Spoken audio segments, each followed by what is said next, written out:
Assalamu alaikum, Farina, and welcome on board. Welcome, madam. Stage is over to you. Thank you.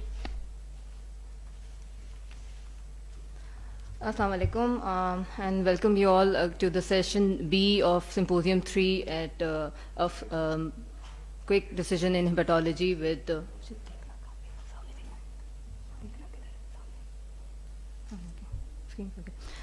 quick decision in hepatology, clinical vignette. So, in continuation with the session A, we will be discussing more case discussions and different clinical scenario. Before starting, I would like to tell you all, please post your questions in the question box, in the chat box, and we will be addressing that in the end of the session. Okay. Let's start with the introduction of our chairs. We have Abdul Rauf Maimun, Dr. Abrar Sheikh, Dr. Sher Rahman, and Dr. Riaz Awan. Dr. Adeen Nasir will not be with us in this session. To start with the session, I would like to invite Dr. Nasir Luck. He is professor at St. Institute of Urology and Transplantation, and he will be doing a case of infections in post-liver transplant. Please, can we have the slides, please?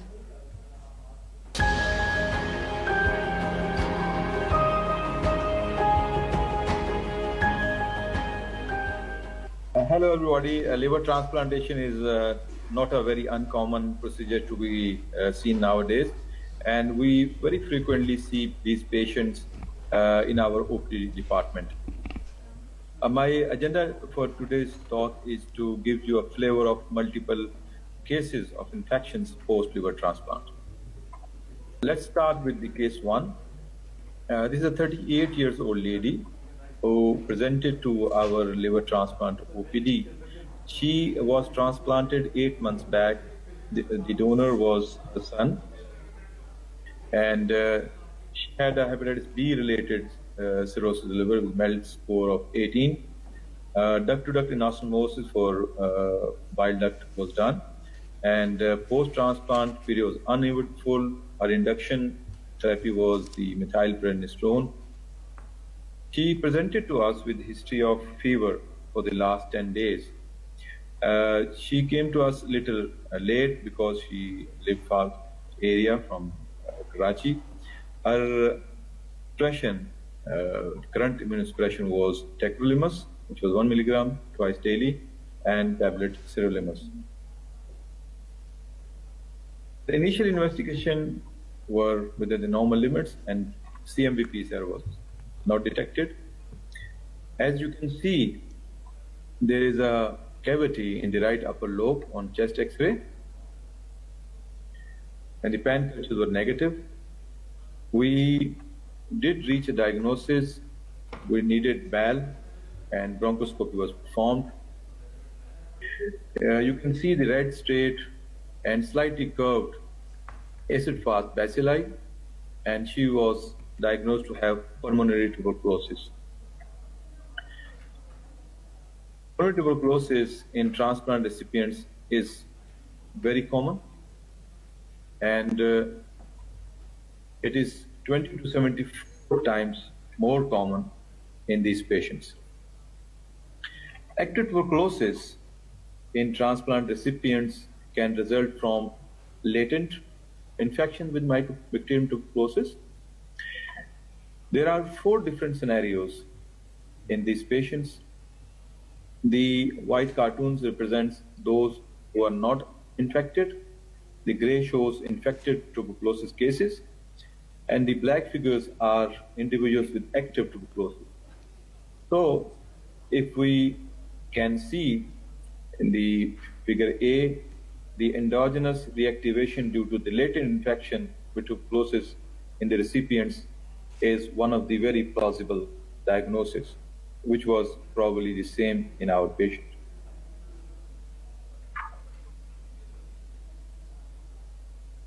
Well, considering the risk factor, the immunosuppression is the only risk factor in our patient.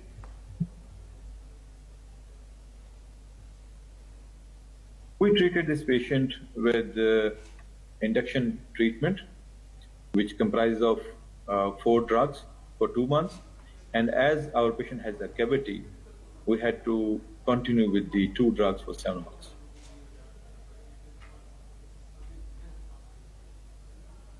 After starting antituberculous treatment in these patients, we have to be vigilant with certain things. Like the initial 6 weeks, we have to follow up in our OPD for bi-weekly to do a physical examination, to see the transaminases, and to see any complication related to the drug interactions. There are certain drugs which leads to enzyme induction, and the immunosuppression treatment has to be increased, especially the tacrolimus. The treatment should be stopped with a 3-fold increase in transaminases once we identify in our OPD, and if there is any sign of hepatotoxicity with PT prolongation and further increase in transaminases. Well, the drug-to-drug interaction, as already alluded to, has to be taken into consideration very seriously in these patients. This was the post-treatment X-ray. You can say it's a pristine chest X-ray. And as I mentioned earlier, the transplanted patients are prone to infections. Prevention is cure, better than cure. As a transplant workup, active tuberculosis is ruled out with chest X-rays, the PPD, and IGRA. But again, you can see that these all tools fail in these patients, despite high-risk pre-transplant exposure of history, even though these tests can be negative. Coming to the second case, this is a 40-year-old lady who underwent, again, living-related liver transplant, the same 10 months back, and she was transplanted because of hepatitis B-related cirrhosis. She developed a hepatic artery thrombosis 2 days after transplant, which had to be redone, and she had similar complaints of, she presented with fever and cough for the last 1 week. Our investigation showed slightly raised white cell count, while the liver function tests were normal at presentation. This is the chest X-ray. You can see there is homogeneous spacity with some area of cavitation.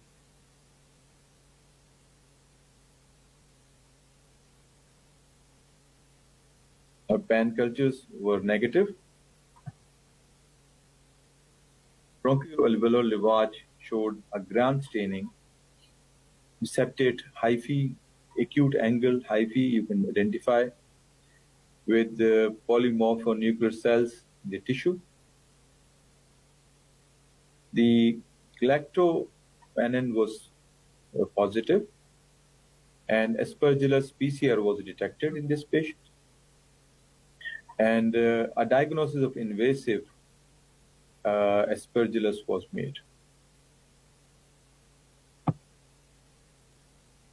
It is a very bad infection to have, and as there is a major handicap that we do not have any prophylaxis for aspergillosis, as there is no specific risk factors are identified.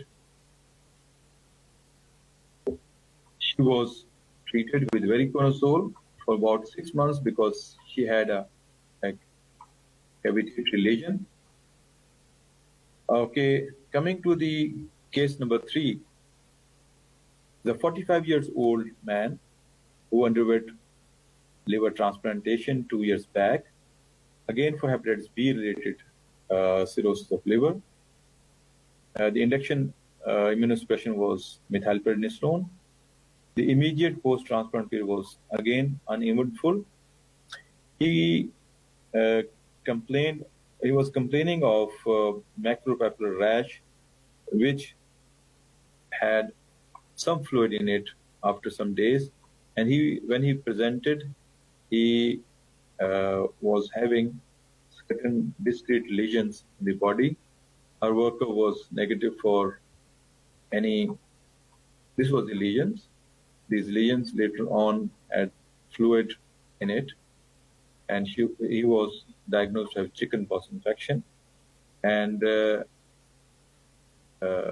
risk factors in our patient, although he was younger than 60 years, but the pre-transplant history of varicella zoster was not there, and history of treatment for graft rejection was not there, but the patient was seronegative for VZV pre-transplant, and he was taking MMF, which is one of the risk factors.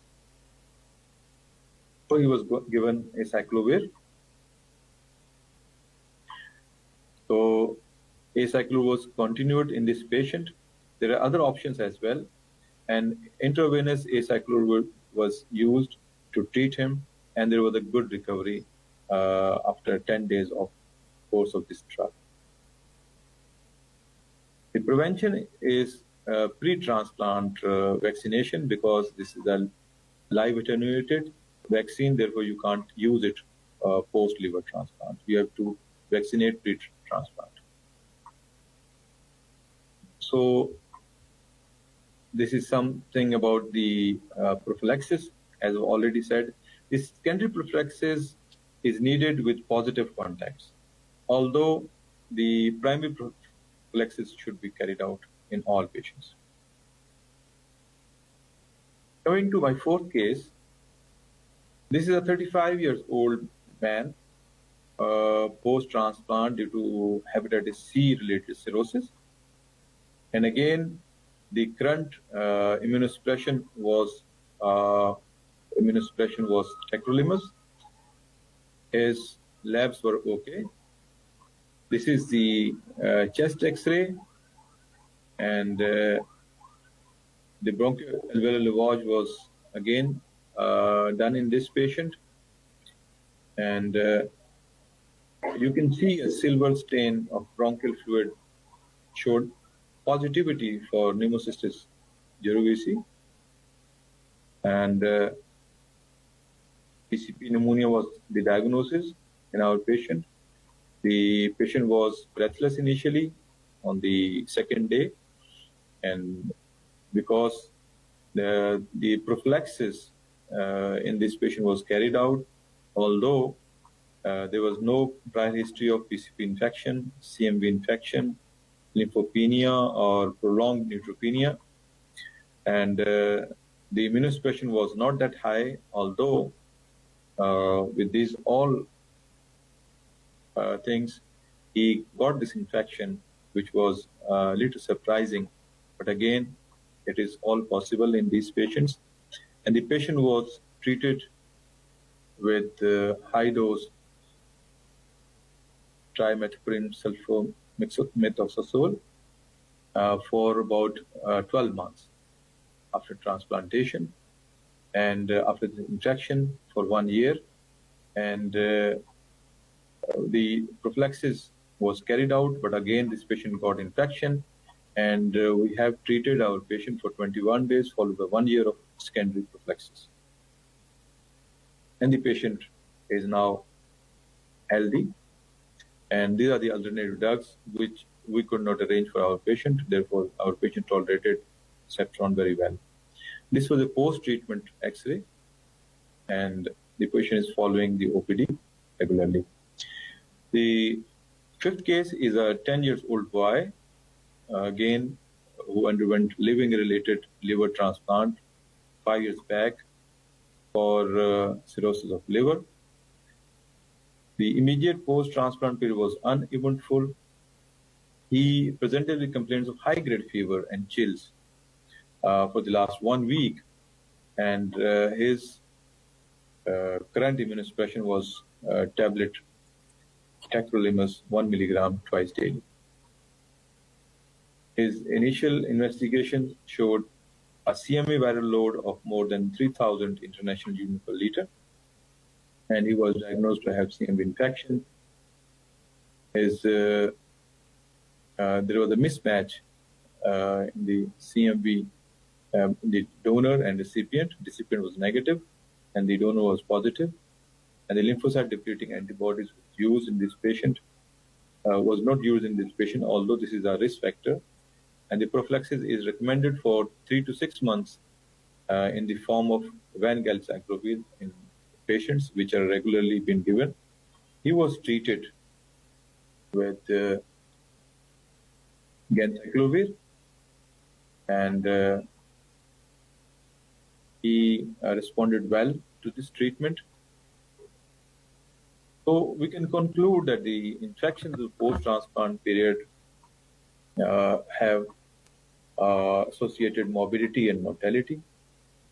Their early diagnosis and management in a multidisciplinary approach should be carried out. And there is definitely a role of adequate prophylaxis in these cases. All essential vaccination should be done in these patients. And this patient can be saved once they are diagnosed promptly and treated accordingly. Thank you. Thank you, Dr. Nasir. That was very quite informative. To move forward on our next talk on Wilson's disease with a neurological manifestation, I would like to invite Dr. Shahid Rasool. He's a professor consultant gastroenterologist at Medina Teaching Hospital, Faisalabad. Let's share his slides, please.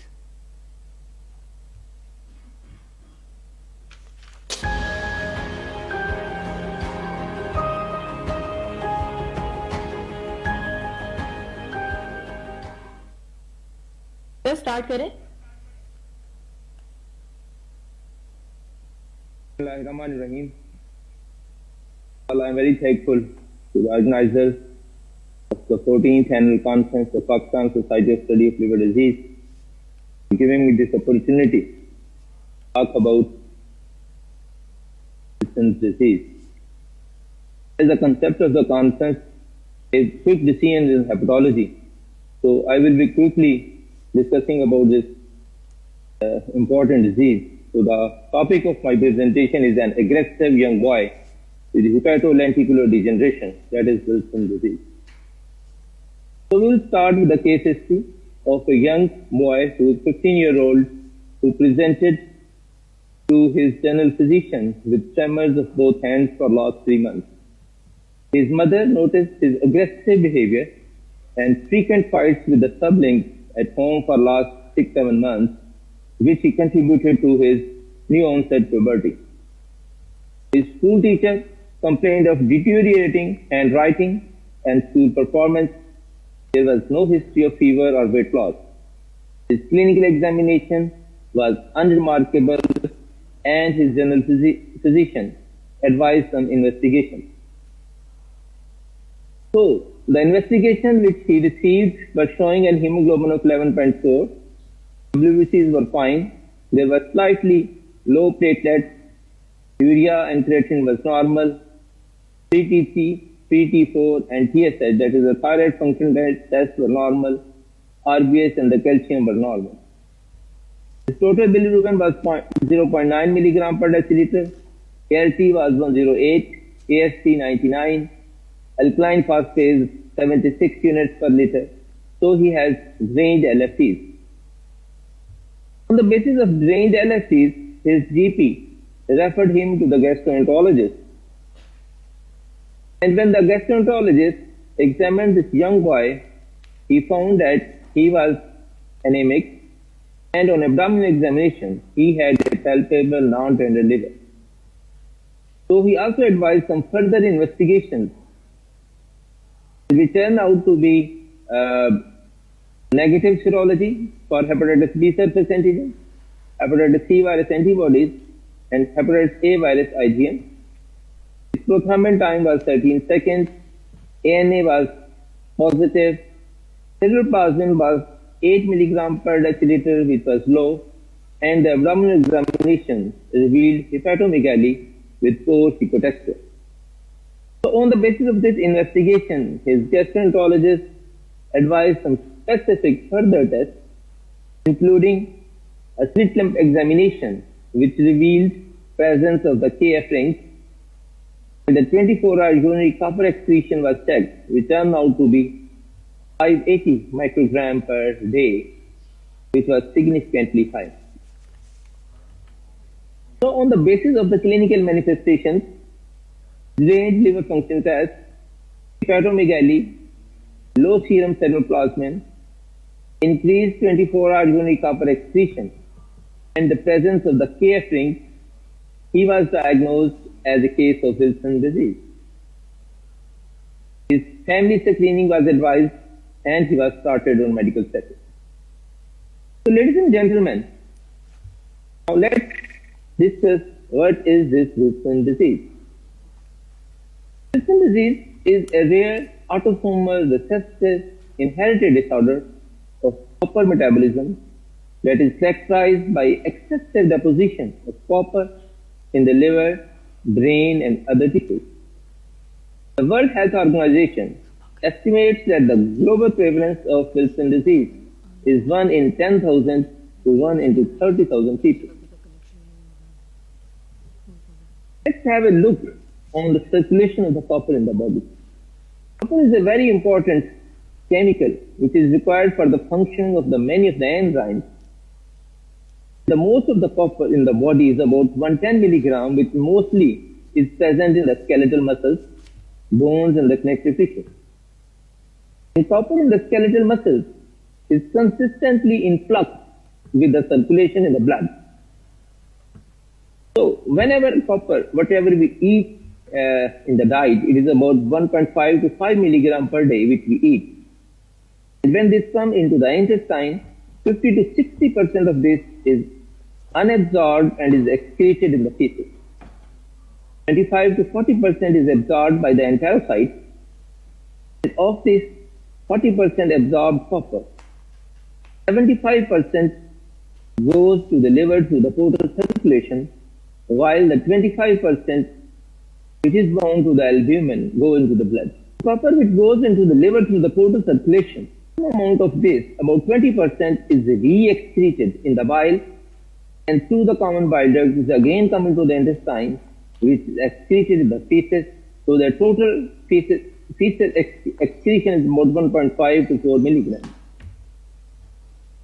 In the liver, 80% is bound to the ceruloplasmin and that comes into the blood, which is basically in consistent flux with the system, and about 10 to 100 microgram per day is excreted in the urine.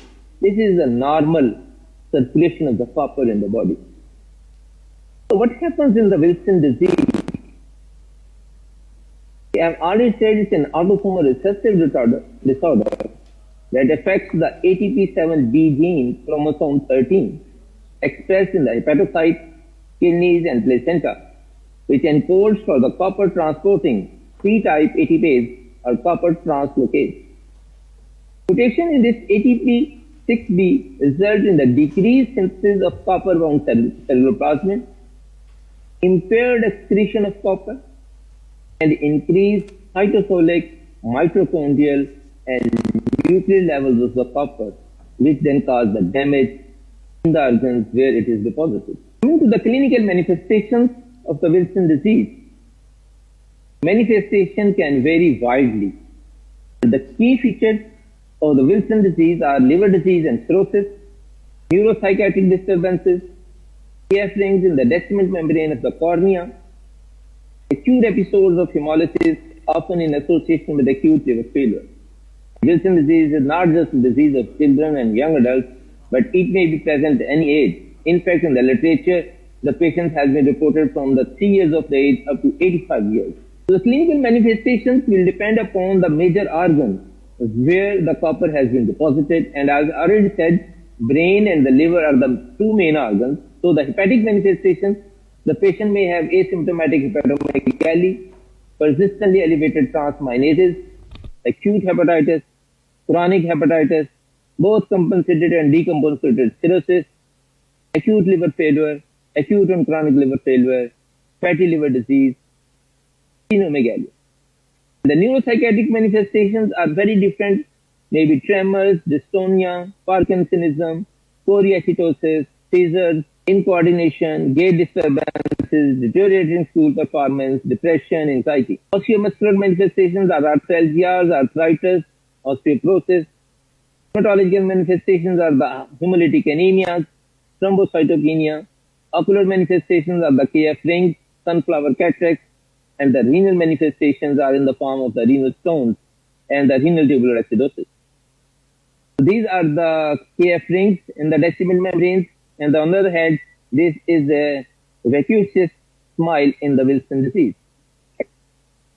Coming to the diagnosis of Wilson disease, the three guidelines, the PSSLD, EASL guidelines, and the European Society for Pediatric Gastroenterology, Hepatology, and Nutrition differ in their approach to the diagnostic testing. Reliance of the liver biopsy and role of the genetic mutation analysis represent some areas of divergence. The WSLD advocates for an algorithmic approach to the diagnosis using the clinical and the biochemical parameters, slit lamp examination for the KF rings, serum ceruloplasmin, and 24-hour urinary copper.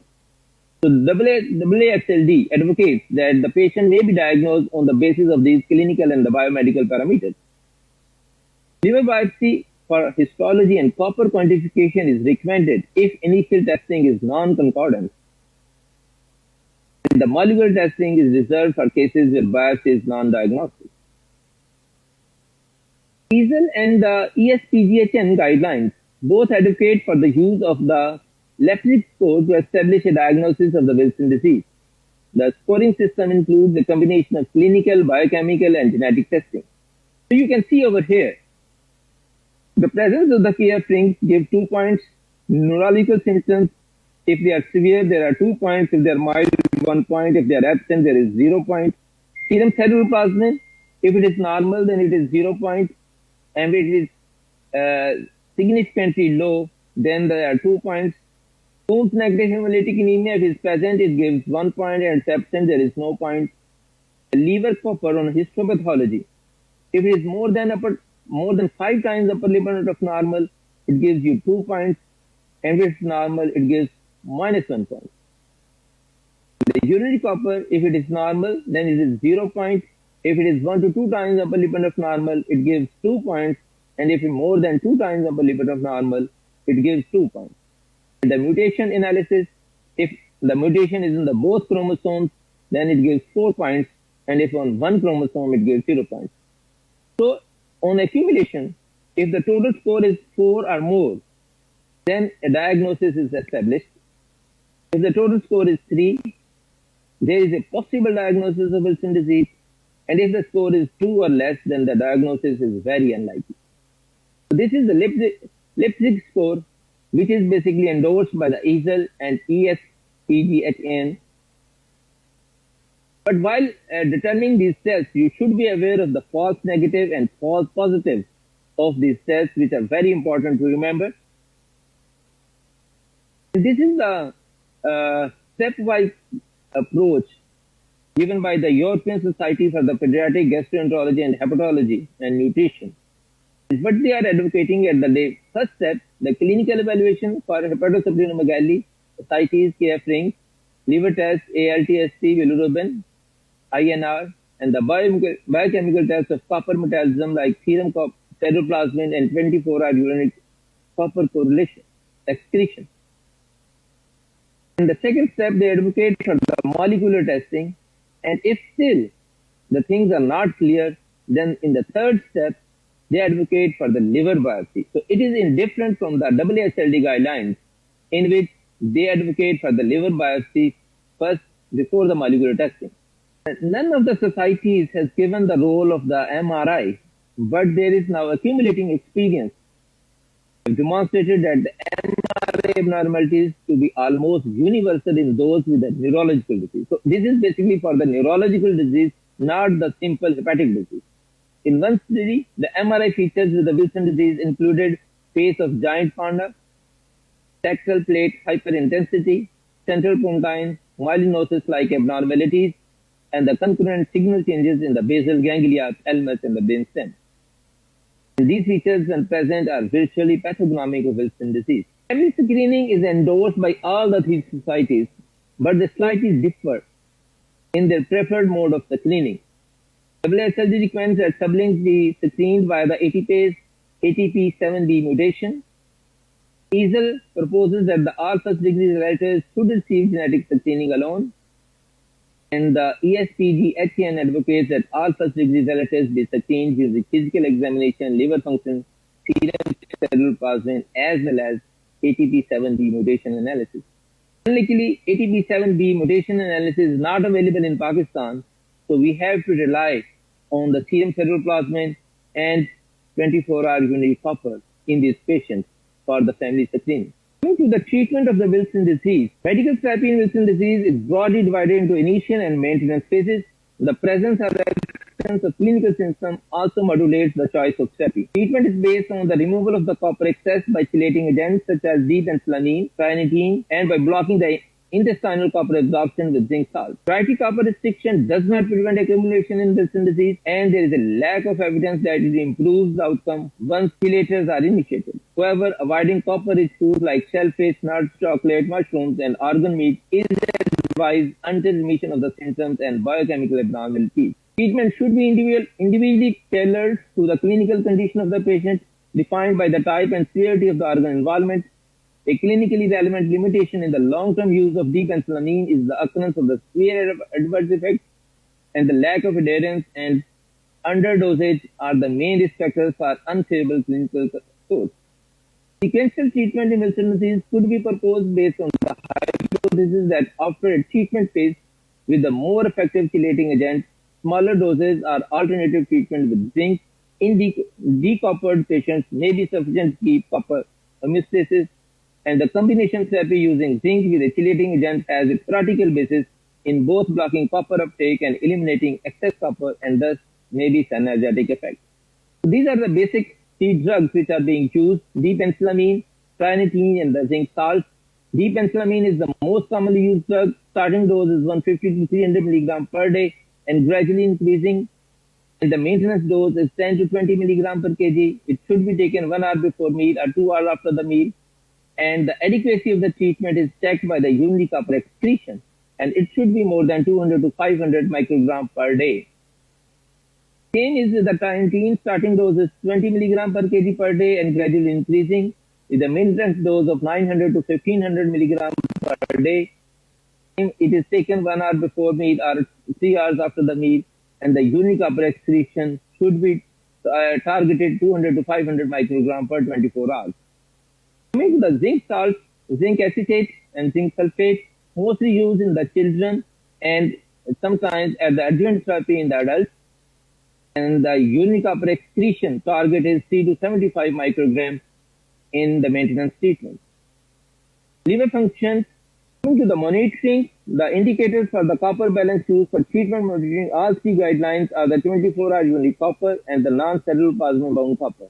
The target range of the urinary copper excretion while on maintenance-related therapy is 200 to 500 microgram per day.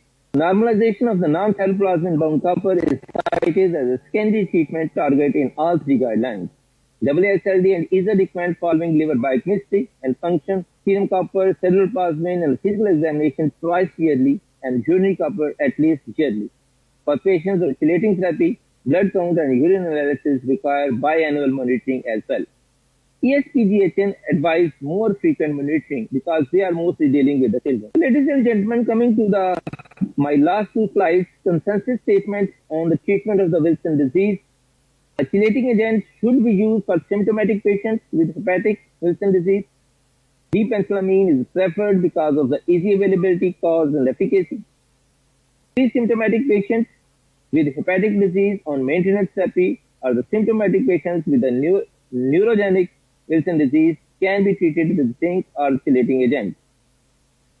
Important thing is that the treatment is lifelong and is necessary unless the patient has had a liver transplant.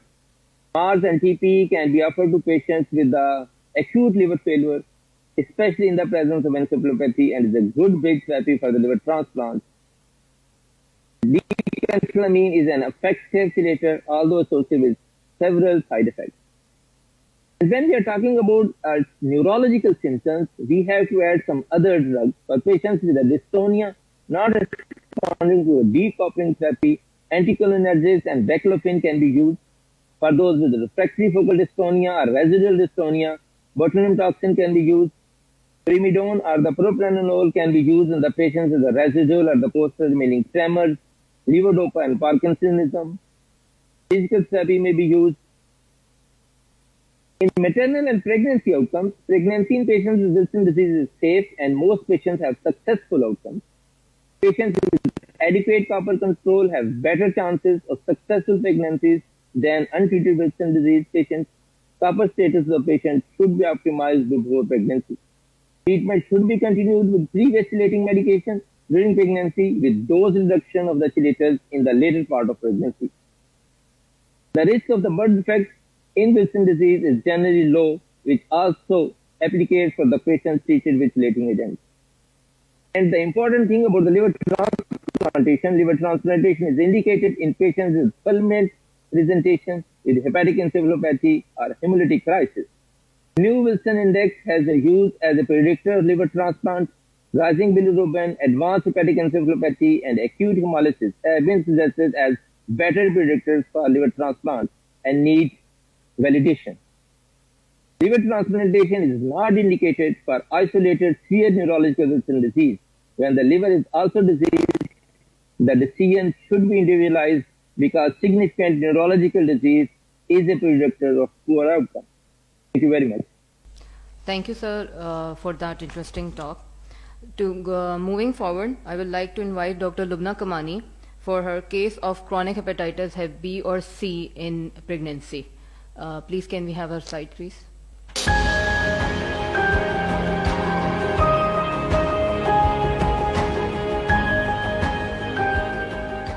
Hello everyone and Assalamu alaikum.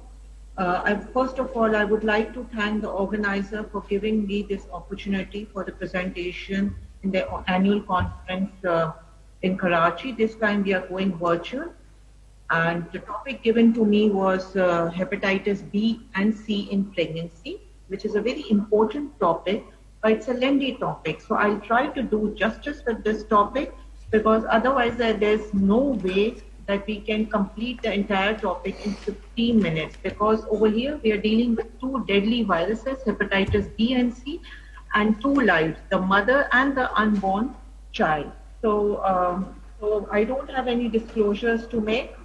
The outline of my talk will be, first of all, I'll give you an overall brief introduction of hepatitis and pregnancy.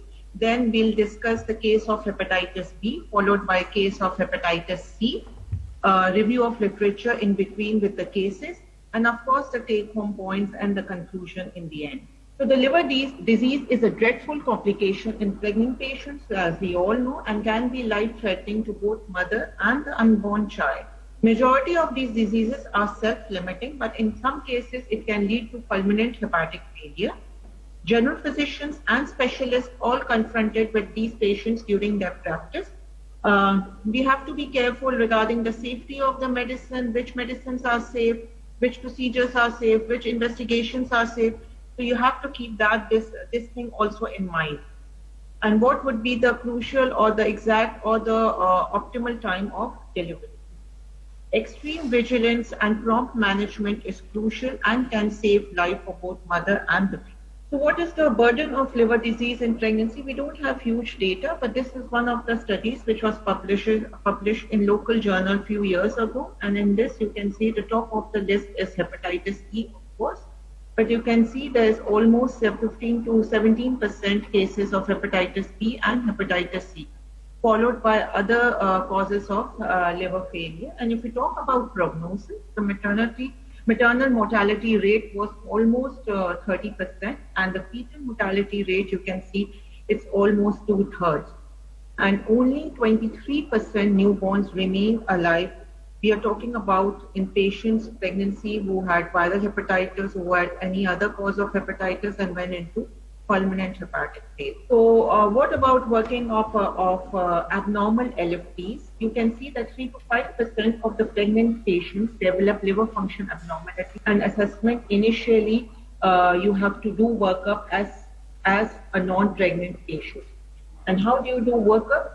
You start with the normal AST, ALT, and full liver function profile. You have to rule out viral hepatitis as you rule out in other non-pregnant patients. You have to do viral serologies. You have to find out the medication, what medication they are on. And if it's negative, then you have to rule out other causes of hepatitis as well. Then you have to check the alkaline phosphatase, total bilirubin. If there's only alkaline phosphatase is raised, you can say that is physiological, because the alkaline phosphatase is released from the placenta as well. But if you see that there is increase in gamma GT and the bilirubin is also high, then you need to have a biliary imaging in the form of ultrasound. Ultrasound is safe, and it's an initial imaging which will give you an outline of the biliary as well as the liver status. And of course, you have to see whether there are any other pregnancy-related disorders like health syndrome or eclampsia and everything for the cause of derangement of LFTs. So coming on to the case of hepatitis B, is a 20 years old lady, known case of hepatitis B since birth, currently not on treatment, and is getting married and has come to you for counseling and advice. Basically, I see every day young patients coming to me just for counseling that now they are getting married. What impact does hepatitis B will have on their husband, on their marital life, on their children, and on their family and future? So she has several questions in her mind, which were, can her husband get hepatitis B from her? What if she gets pregnant, and what are the drugs that are safe in pregnancy, and can hepatitis B be treated in pregnancy? How can you prevent vertical transmission to newborn? Is it must to go for C-section, or normal vaginal delivery is an option? And can she continue breastfeeding? If you see that these are all genuine questions, and let's see, we'll try in next few minutes, we'll try to answer all these questions. So first of all, what test will you order? So you have to order a general workup to see the liver function, because this girl was having hepatitis B since childhood. So it's been years that the hepatitis B is there in her blood. And you have to see whether it's a chronic hepatitis or whether this patient has a liver disease compensated or decompensated. So you need to get a child fuse scoring. You need to get delta hepatitis, quantitative PCR, E antigen status, E antibody, and sometimes hepatitis B virus surface antigen levels if available. You need to get an ultrasound abdomen done, in some cases fibroscan as well, and find out the level of fibrosis. Don't forget to do family screening, because if one member of the family is positive, there are chances that the siblings or the parents might be positive. So you need to discuss the family screening as well.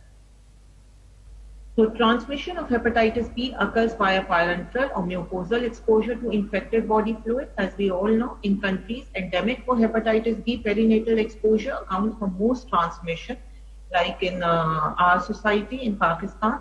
The risk of developing chronic hepatitis B is inversely related to the age of infection.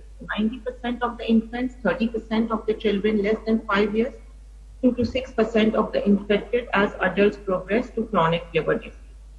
And WHO, CDC, and ACOG recommend screening of all pregnant patients for hepatitis B virus with hepatitis B surface antigen.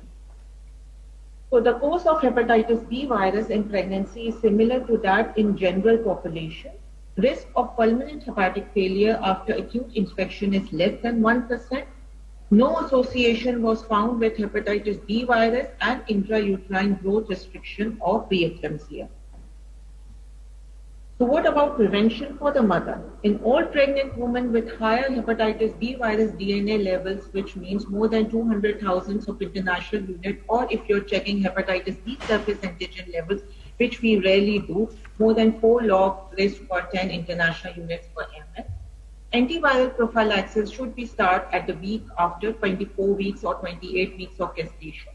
Continue for up to 12 weeks after delivery if you are starting this medications just for the prevention of vertical transmission, then you'll continue up till 12 weeks of after delivery, and then you can stop.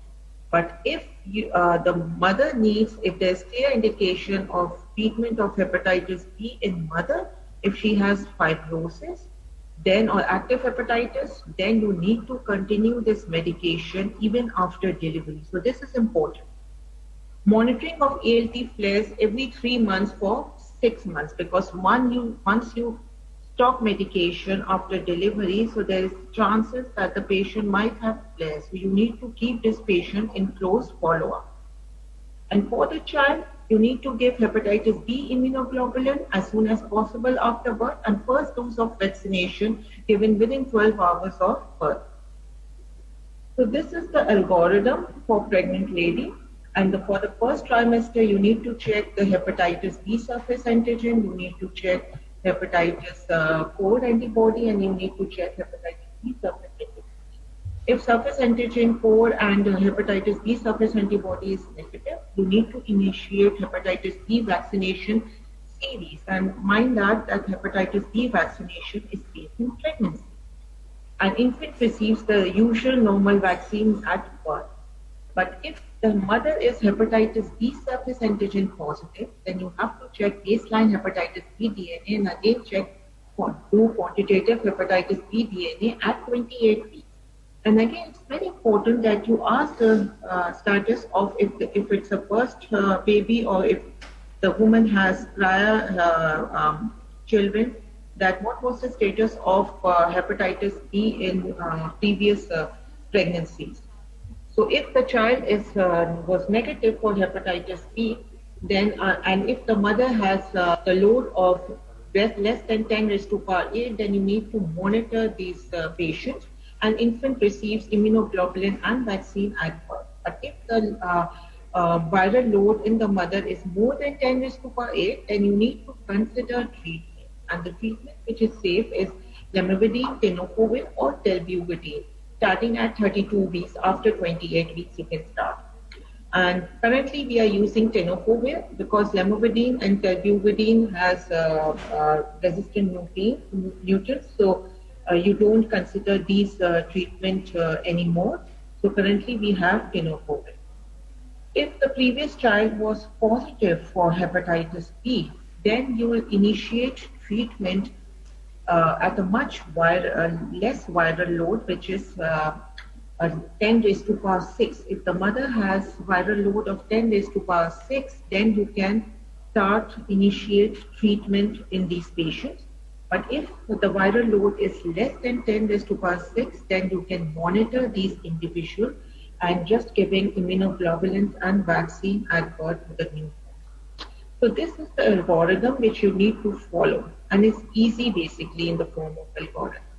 So hepatitis B treatment in pregnancy, use of lamivudine in the last month of pregnancy in hepatitis B surface antigen positive women having high viral load may decrease hepatitis B transmission. And although it is FDA category 3 drug, so now we have a better treatment which is tenofovir 300 milligram. It is category B drug and can be used safely in third trimester. These are the medication lists currently we have, and we are using tenofovir. So why TDF is preferred? Because it has minimal risk of resistance during treatment as compared to lamivudine, and high efficacy in preventing maternal to child transmission. So what about the new drug? Initially I was talking about TDF 300 milligram, but now we have TAF, which is tenofovir alafenamide 25 milligram. And the studies are still going on. There's a multi-center trial which is going on in China. The results will be out by next year. So we might have some data, but currently till date we are not using TAF in pregnant patients because we don't have enough data. It is not registered, and we still need more safety data in order to give routinely this medication in pregnant patients. So can she breastfeed safely with TDF? So the answer is yes. You continue breastfeeding, and breastfeeding is not contraindicated. Antivirals are also minimally excreted in breast milk. Even if the patient is on TDF, you can continue breastfeeding, unlikely to cause significant toxicity, and the unknown risk of low-level exposure to the infant should be discussed with. So what is the recommendation of hepatitis B virus females who desire pregnancy? Women with mild liver disease, low viremia. So you ask them pregnancy before treatment because they have mild disease, they don't require treatment, they have low viremia, so the pregnancy before treatment. Women with moderate liver disease, but they don't have any cirrhosis, with treatment before pregnancy if response, stop treatment before pregnancy. Women with advanced liver disease, treatment before and you continue treatment during pregnancy and you continue even after delivery. Women with mild liver disease and very high viremia, treatment in last trimester with category B drug, which is tenofovir, in order to reduce the vertical transmission risk. So this was an article which I wrote, challenges that are faced during these patients with hepatitis B. And I wrote my challenges that are faced on every day-to-day basis in our clinic. This was again a case report which I published a few years ago, a patient who had hepatitis B related to advanced liver disease and portal venous thrombosis, but had successful full-term uneventful pregnancy. What about endoscopy in pregnancy? Often the residents, the students, they ask, and often the patient, if the patient has advanced liver disease, we ask them that the endoscopy is indicated, but they are very reluctant for endoscopy and they have several questions whether it's safe or not. So limited data on safety and effectiveness of endoscopy in pregnancy. It should be deferred until the second trimester if possible. Ensure hemodynamic stability and oxygenation, aggressive hydration. Left lateral position to avoid vascular compression. And meperidine is category C and propofol is category B and can be used for endoscopic sedation. Avoid benzodiazepine. We normally use benzodiazepine during endoscopy, but in pregnancy, try to avoid benzodiazepine because it's category D drug and should be avoided. This was my paper which I published last year. It was a retrospective study and we studied almost 50 patients who had underwent endoscopy for any reason during pregnancy, and the conclusion was that it was safe, and if it's clearly clinically indicated, we can go for endoscopy, but the indication should be very, very clear. Last but not the least, hepatitis B spreads with sexual contact, so do not forget to vaccinate poor husband. If on the other hand, husband has hepatitis B positive and his wife is pregnant with hepatitis B surface antigen non-reactive, please do not hesitate to vaccinate her during pregnancy. Hepatitis B vaccine is safe in pregnancy and during lactation. So now we are moving on for another case which is of hepatitis C, and this is a 30-year-old lady with 32 weeks of gestation came to your clinic with hepatitis C reactive and hepatitis B non-reactive. The report done routinely by her gynecologist. She does not have any active GI complaints, never treated in the past. What further test is required in this case? And how will you manage this case? So first of all, we need to check PCR, whether the PCR is detected or not detected. We need to run a couple of tests like LFT, PCR, CBC, get an ultrasound abdomen. What about HIV? Why we are doing HIV in this patient? So a universal screening is now mandatory and it will allow appropriate assessment of liver disease and linkage to care after delivery. It allows screening and care of exposed child. It enables application of special recommendations for hepatitis C pregnant patients like preference of amniocentesis over chorionic villus sampling if needed, avoid internal fetal monitoring during labor, avoid prolonged rupture of membrane. So despite recent advances in the pathogenesis and treatment, hepatitis C in pregnancy has been a neglected condition and improved public health response to this population is needed. Hepatitis C does not reduce the likelihood of a woman becoming pregnant unless there is advanced cirrhosis. So even if they have got hepatitis C, you need to counsel them the chances of normal fertility and they can live a normal life unless they have an advanced cirrhosis, then the fertility rate drops significantly. So much remains unknown about the dynamics of chronic hepatitis C infection during and after pregnancy as well as in the neonatal period. No clinical intervention has been clearly studied and proved to reduce the vertical transmission risk. Vertical transmission is the leading cause of childhood hepatitis C virus in developing world. Worldwide, the seroprevalence of hepatitis C in pregnant women is thought to be anywhere from 0.1 to 2.4%, but it's much higher in countries like Egypt, where it is estimated to be as high as 8.6%.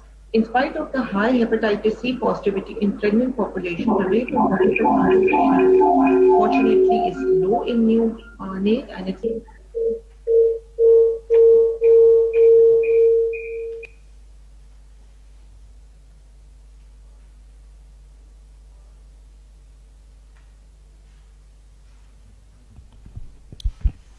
I think we're having an issue with the technical team.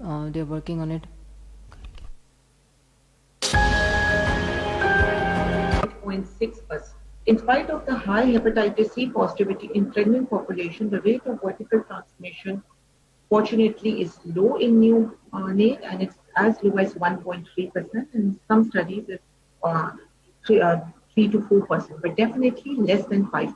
So what about hepatitis B and C prevalence in children? This was a study conducted by Dr. Jafri a few years ago and was published in BMC. And what they saw was in 3,500 children, they screened for hepatitis B and C, and in children, the positivity rate was low. For hepatitis B, it was 1.8, and for hepatitis C, it was 1.6%. And there were just 3 children who were positive for both hepatitis B and C. So hepatitis C virus mono-infected pregnant women have a 2 to 8% risk of viral transmission to the infant. Risk of transmission increases with HIV co-infection.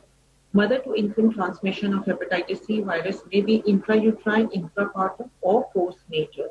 So there are 3 phases. So what are the risk factors for transmission? Higher the viral loads increase the risk of vertical transmission. Vertical transmission increases if the viral load is more than 10⁶ copy. And maternal serum RNA viral load actually fluctuates during pregnancy. So it is ideal if you repeat hepatitis C RNA in 3rd trimester of pregnancy to exactly find out how much is the viral load. So HIV increases the risk of vertical transmission 2 to 4-fold. So that was the reason which we checked HIV. Luckily, we have low prevalence of HIV in Pakistan. The genotype does not have any effect on viral transmission. So mode of delivery. More controversial is the effect of mode of delivery on vertical transmission. Few studies in the past recommended the use of elective C-section in order to reduce the incidence of vertical transmission. But then these studies were followed by large multi-center research projects in Europe and have failed to demonstrate any significant evidence to prove its protective effects. So now we ask them to go for normal delivery until it's indicated otherwise. So premature rupture of membrane is considered a risk factor for hepatitis C virus vertical transmission by exposing the fetus to maternal hepatitis C virus in the birth canal. And breastfeeding does not increase the vertical transmission rate. CDC suggests that mothers should interrupt breastfeeding temporarily if there are bleeding or traumatized nipples, which could increase the incidence of hepatitis C virus exposure. So consider children born to hepatitis C virus positive mothers infected with hepatitis C virus when RNA is detected in at least 2 serum samples in at least 3 months apart during the first year of their life, or hepatitis C antibody is positive after 18 months of age. Do not check hepatitis C antibody before 18 months in children because there is passive transfer of maternal antibodies to the fetus, to the newborn, and that would not be a true representative of the infection. I would urge that check antibody at 18 months or after 18 months. So what is the natural cause of hepatitis C virus infected infants? Perinatally acquired hepatitis C virus infection becomes chronic in approximately 80% of cases. Spontaneous clearance have reported rates ranging from 20 to 70%. Long-term outcomes for young hepatitis C infected children is generally good, but no literature on the incidence of cirrhosis in adults who acquired vertical transmission. We have to look into this. So when we talk about treatment of hepatitis C virus in pregnancy, currently DAA is not recommended, is not approved for treatment in these patients because the risk is also low. There's less than 5% chance the patient, the fetus will get the disease, and currently the medication that we are using is not approved in pregnancy. Please don't treat hepatitis C in pregnancy or while the patient is on providing breastfeeding or is lactating mother. Once the lactation gets finished, and then you treat this. So what are the take-home points? Screening for hepatitis B and C in pregnancy is essential. Regular monitoring during pregnancy by hepatologist is recommended. Treatment, if indicated for hepatitis B in pregnancy, can be safely started with tenofovir 34 weeks onwards. Whether treatment for hepatitis C during pregnancy will impact perinatal transmission to be determined. Therefore, all efforts should be made to treat women of childbearing age prior to pregnancy. Lactation is safe in patients with hepatitis B and C. Newborn to get hepatitis B immunoglobulin vaccine within 12 hours of birth or as soon as possible. And advanced CLD, if endoscopy is indicated, sorry, I've written third trimester, it's second trimester. You can do it in third trimester, but the safest trimester is the second trimester. Thank you very much for your attention. Thank you, Dr. Lubna. That was quite informative, and I think we have in our clinic many referrals for regarding hepatitis B and C in patient treatment during the pregnancy. For our next talk, our speaker will be sharing an important patient scenario nowadays we see in our clinic.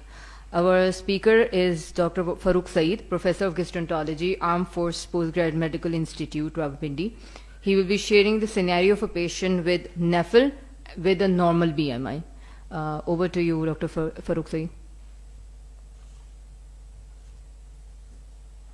Just a minute, just let me share the screen.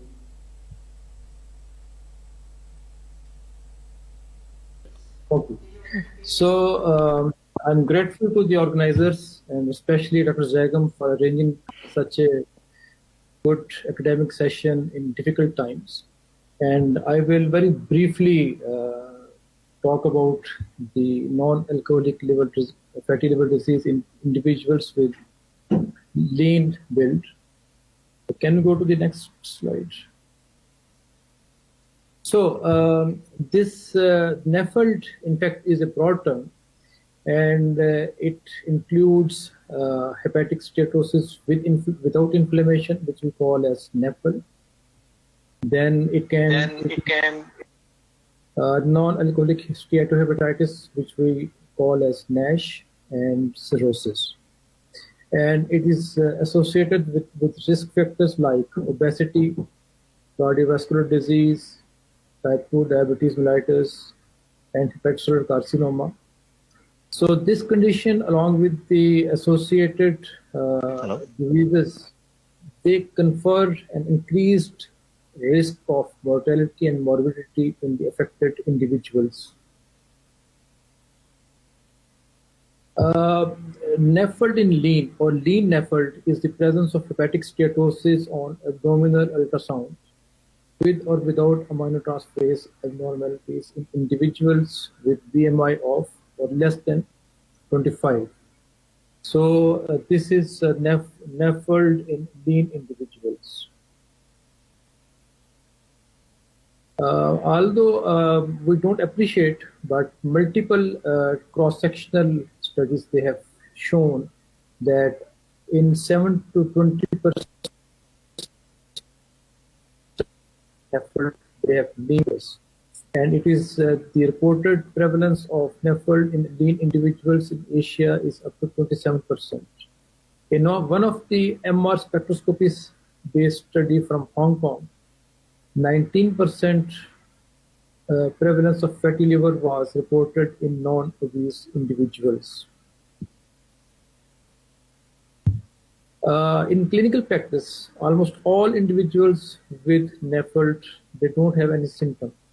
But some patients, they may report fatigue, discomfort, and pain in right upper quadrant of abdomen.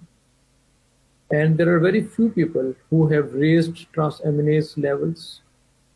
And the commonest mode of detection is incidental fatty liver on imaging, which is done for some other reason. So most of the individuals, they are just picked up incidentally while undergoing ultrasound or some other investigation for some other disease. There are certain genetic disorders which can predispose to NAFLD in lean individuals, like A-beta lipoproteinemia, lipodystrophies, Wolman disease, Wilson's disease, and certain mutation or polymorphisms like PNPLA3. There are certain single nucleotide polymorphisms which have been reported in individuals with NAFLD, both in obese as well as lean individuals, like PNPLA3, मेरे पास APOC3. कोई voice option show नहीं हो रहा ना, मेरे पास कोई mic option show हो रहा है. I'm logged in through my cell phone. Okay. But there are certain polymorphisms which have been implicated more in lean individuals, like TM6SF2 and APOC3. They have been implicated more in lean individuals. The single most metabolic factor which implicates or which is associated with NAFLD is insulin resistance. And this is both in obese as well as in lean individuals. In non-obese and non-diabetic individuals, it has the strongest association independent of other components of metabolic syndrome. And we know that HOMA-IR is used to detect or to estimate the insulin resistance in individuals. Insulin resistance leads to or induces hepatic steatosis by enhancing lipolysis in the peripheral adipose tissue and decreased oxidation of free fatty acids in skeletal muscle and the liver. Then insulin resistance has a strong correlation with raised triglyceride levels or hypertriglyceridemia. And in lean individuals, this has been shown to correlate with NAFLD development as well as its severity. And there is suggestion that it may be used as a surrogate marker for insulin resistance in lean individuals. There are certain infections and inflammatory disorders which can induce fatty liver in lean individuals, like hepatitis C, especially genotype 3, HIV infection, celiac disease, small intestinal bacterial overgrowth.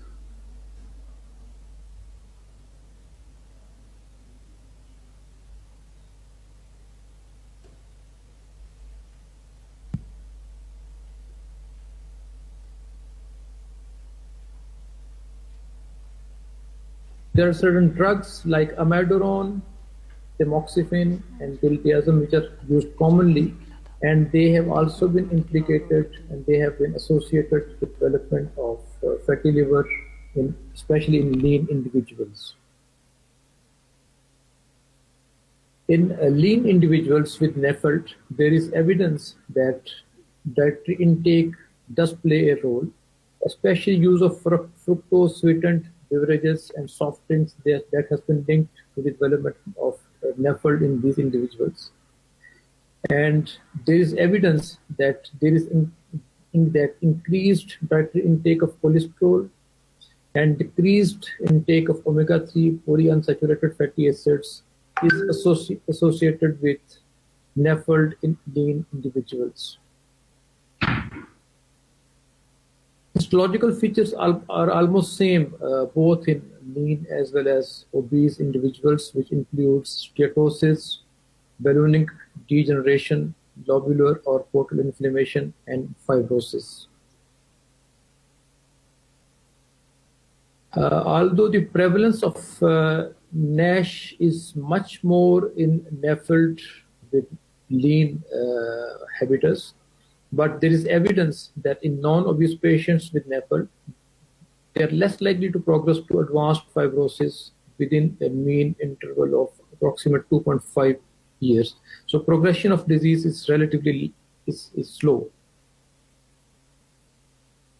There is scant literature on the natural history of NAFLD in lean individuals, but evidence is that liver disease progression, particularly advanced fibrosis, is less rapid in non-obese multi-ethnic NAFLD cohort, and liver failure, hepatocellular carcinoma, and overall mortality is lower in individuals who are lean with NAFLD. As such, there is no treatment guidelines currently available for NAFLD in lean. However, weight reduction and maintaining a good BMI, increased physical activity are certainly useful. And there is evidence that histological improvement in NAFLD does occur if there is weight loss. Physical activity and dietary lifestyle interventions it may improve insulin resistance, and there is mention of caffeine and a Mediterranean diet which may improve the liver histology in patients with NAFLD. And there is some evidence that aerobic exercise may improve hepatic and visceral adipose tissue independently of weight loss in lean individuals with NAFLD. There is a drug, which is a GLP-1 primarily used for type 2 diabetes. It has been shown to improve biopsy-proven non-alcoholic steatohepatitis in non-obese patients. Although at the moment, till now, there is insufficient evidence to recommend a specific regimen for the improvement of lean NAFLD or support one intervention over another. So in summary, NAFLD in lean individuals is not uncommon, and we should think of this disease even in lean individuals. NAFLD in lean is more common in Asians. There is strong association with insulin resistance and raised triglyceride levels. Advanced hepatic fibrosis, cirrhosis, and HCC is less common in lean individuals with NAFLD. And weight reduction and physical activity is certainly useful in lean individuals with NAFLD, and it can further improve their NAFLD. I thank you all. Thank you very much. For the next talk, as we all know, nutrition is an important aspect of management of all cirrhotic patients. For the next presentation, we have Dr. Rustam Khan. He's a professor of gastroenterology, Armed Forces Postgraduate Medical Institute, Rawalpindi, and he will be talking about case of sarcopenia and malnutrition in cirrhosis. Please share the slides.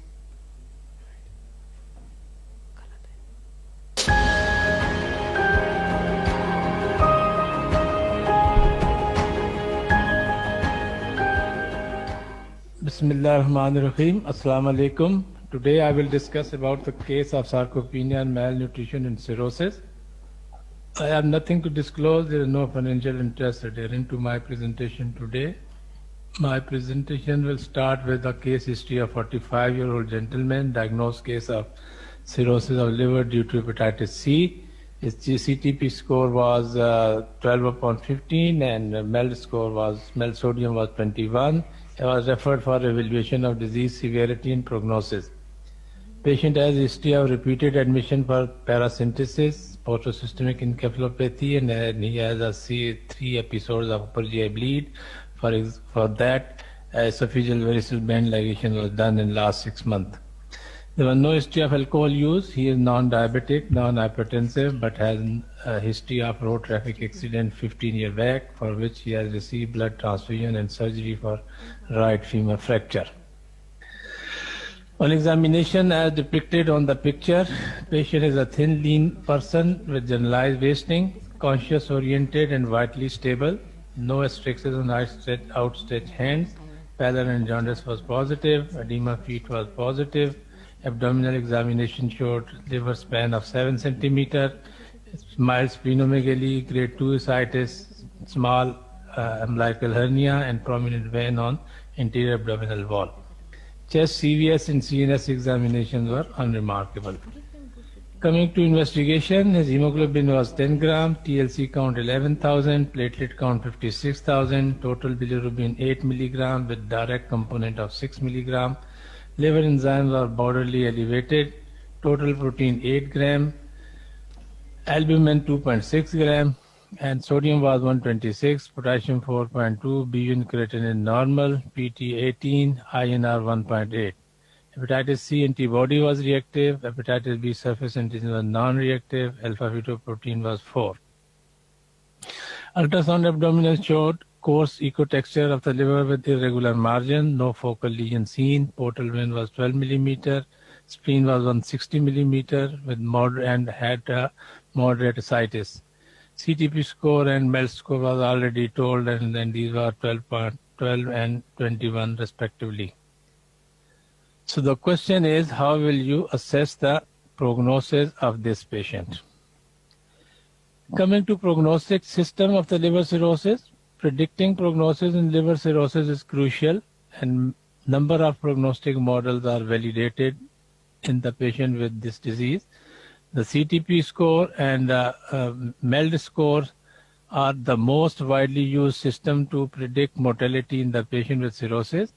CTP score was originally designed to predict the outcome of the patient with cirrhosis during surgery and was extended to determine mortality, prognosis, and prioritizing patient for liver transplantation also. MELD score, which is the model of end-stage liver disease scoring system, initially developed to predict early mortality in TIPS procedure, but subsequently found useful for organ allocation due to objective laboratory variables of bilirubin, INR, and serum creatinine, and it replaced the CTP for that purpose. MELD score range from 6 to more than 40, and it has a drawback, especially in the patient with the low score and lack of nutritional status assessment in it. Hyponatremia accurately predicts short-term mortality independent of the MELD score, and it is associated with ascites, HRS, and liver-related mortality. Incorporating serum sodium into MELD score called MELD sodium improved its predictive ability for the patient with low MELD score as well. Despite these efforts to modify the original MELD scoring system, nutritional status is never incorporated into conventional prognostic model. Assessment of nutritional status in cirrhosis with ascites and edema is complex, and adding an objective and readily available marker of nutritional status to the conventional prognostic scoring system is promising target to improve prognostication in the patient with cirrhosis. Why to estimate sarcopenia? Nutritional assessment is done by body mass index, anthropometric measures, objective, subjective global assessment. These tools are either subjective or their usefulness is limited due to edema and ascites. Standard laboratory tests like prothrombin time, albumin, prealbumin, and transferrin may be abnormal due to impaired hepatic synthetic function rather than nutritional status. SGA, subjective global assessment scale, assesses weight changes, dietary intake, gastrointestinal symptoms, and it underestimates the nutritional status of the patient. So, body composition measured by bioelectric impedance analysis, DEXA scan, air displacement plethysmography, or magnetic resonance spectroscopy, these are again affected by fluid and ascites. So sarcopenia or reduction in muscle mass is better reflection of protein energy malnutrition in cirrhosis, and it is quantitative, objective, reproducible, and simple method to assess the nutritional status of the patient. So coming to definition, sarcopenia is defined as a reduction in muscle mass 2 standard deviation below the healthy young adult mean. Sarcopenia is either due to aging process or due to acute or chronic illness.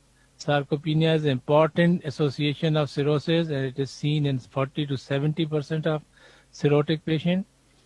Cirrhotic patients with sarcopenia have decreased survival, increased susceptibility to infection, and have a worse outcome after liver transplantation. When sarcopenia exists, it is equivalent to add 10 extra points to the MELD scores. Consensus statement of the European Working Group on Sarcopenia recommend taking into account both low muscle mass and low muscle function, but most of the time muscle mass alone is determined by CT scan or MRI image from abdominal cross-sectional imaging has been widely used to define sarcopenia for prognosis in the patient with various conditions. So computerized tomography can also differentiate muscle from other body tissue and create a three-dimensional model. It is quick, relatively cheaper, readily available, and high degree of accuracy. Whole body CT scan exposed the patient to unacceptable high ionization radiation. So if you take only one slice CT scan at the level of lumbar 3 to lumbar 4, you can only give 2.6 millisievert radiation to the patient, which is very negligible. So cross-sectional muscle area at lumbar vertebra 3 or 4 normalized for stature of the patient is called L3 skeletal muscle index, and it is used for calculating sarcopenia. Both contrast and non-contrast axial section can be used and analyzed in the different software. Sarcopenia cutoff value for the patient with cirrhosis are L3 SMI 42 for women and L3 SMI 50 centimeters square per meter square for men. This is CT scan picture. Here you see picture A, patient with both of these patients have same BMI. And patient with A has a sarcopenia as shown by this arrow. This is the soft muscle mass is reduced. And on the other side, patient with the same BMI has normal muscle mass, and this is without sarcopenia. Another picture of axial section, patient with C, both of these patients are having hepatocellular carcinoma and same BMI, and patient on slide C has a sarcopenia because their L3 SMI is 47, and patient on the other side with section D has a HCC, but SMI is more than 59, and so this patient doesn't have sarcopenia. MRI is also useful for that purpose, but it is not readily available. DEXA scanning also has a limitation to assess the sarcopenia because of the presence of fluid and ascites and edema feet. Six studies, and this is systematic analysis, and here you can see that about 30 to 70% of the patient with cirrhosis has sarcopenia. So sarcopenia is very prevalent in the patient with the cirrhosis, irrespective of their gender. What are the complications associated with sarcopenia? Patient with sarcopenia has increased susceptibility to infection, more frequent hepatic encephalopathy, more ascites. Sarcopenia is independent predictor of low survival in cirrhosis patient undergoing liver transplantation. Therefore, malnutrition and sarcopenia should be recognized as a complication of cirrhosis leading to adverse prognosis. What are the etiology of sarcopenia? It is multifactorial. Patient may have imbalance between muscle formation and muscle destruction. There is malnutrition due to nausea, anorexia, ascites, abdominal pain, altered gut motility, dysgeusia, which is sense of taste is abnormal, sour restriction to make diet unpalatable, inadequate dietary protein intake, malabsorption of fat and fat-soluble vitamin due to bile deficiency, altered gut motility, change in the gut microbiota, alcohol use. What are the role of myostatin in sarcopenia? Myostatin is a protein which has negative regulatory role on stellate cell differentiation and proliferation, and it is elevated in sarcopenia and cirrhosis due to rise in ammonia level, reduction in serum testosterone, low branch chain amino acids, and insulin-like growth factor 1 level. In animal model, blocking myostatin increases muscle strength and function, which further strengthens its etiological role. altered metabolism of fats and protein is also thought to be the causative agent for sarcopenia. In cirrhosis, there is inappropriate use of body fat and protein stored for gluconeogenesis, even in short period of fasting. This switch to the use of fat and protein as energy sources due to reduction in hepatic glycogen store and need to generate sugar from the alternate sources. This slide shows how these myostatin and ammonia level and decreased production and increased destruction of the muscle lead to cause decreased muscle mass and sarcopenia. I will not go into detail of this slide. This slide shows that patient with sarcopenia before and after transplantation has increased complication. Their mortality is increased, their ICU stay is increased, their complication during hospital stay, and cost of the treatment is increased. Testosterone therapy on the muscle has not been extensively evaluated in the men. Therapy used to treat hepatic encephalopathy such as lactulose and rifaximin reduces the ammonia level. Branch chain amino acid also reduces the amino acid, and in this way help in halting the progression of the patient to develop sarcopenia. Branch chain amino acid like leucine, isoleucine, valine, etc. These are they reduce the ammonia production, and in this way they help to slow down the development of sarcopenia. Reversal of portal hypertension and TIPS procedure studies have shown that this improvement could be related to reduction in portal pressure, reduced ascites, reduced metabolic rate, increased appetite, and improved nutrition. So in the studies, TIPS has found to be effective in halting or reversing the sarcopenia in the patient with cirrhosis. Liver transplantation is the definitive treatment for advanced cirrhosis, and it is in its complication. Many of contributors for sarcopenia are removed by transplantation, but steroid and other immunosuppressants are also having inhibitory effect on the muscle production, and so they are also cause of sarcopenia even after liver transplantation. So in conclusion, ladies and gentlemen, sarcopenia is a quantitative, objective, reproducible and simple method to assess the nutritional status of the patient with cirrhosis. Sarcopenia is independent predictor of low survival in cirrhosis before and after liver transplantation. Adopting sarcopenia as a surrogate marker appeared to be an appealing approach in prognosticating the patient with cirrhosis. MRI and single CT scan axial section at L3 and L4s are validated tests to assess sarcopenia. High protein, high caloric diet, gentle physical therapy, reversal of portal hypertension by TIPS, and liver transplantation help to overcome sarcopenia. Role of drug in treatment and prevention of sarcopenia is still experimental. With this, I would like to thank you for your patient listening. If there will be any question, I will be here for answer. Thank you very much. Thank you, Dr. Rustam. It was a very nice talk, and I'm sure that our audience will have benefited from your talk. We will be taking the questions answers in the end of the session. Please drop your questions in the chat box so we can address it after the session. So going into the last talk, I would like to invite Dr. Fakhar Ali Qazi. He is a clinical fellow for transplant hepatology at Toronto General Hospital, University of Toronto, Canada. He will share a case of 7-day syndrome in a recent liver transplant. Can we have the slides of Dr. Fakhar, please?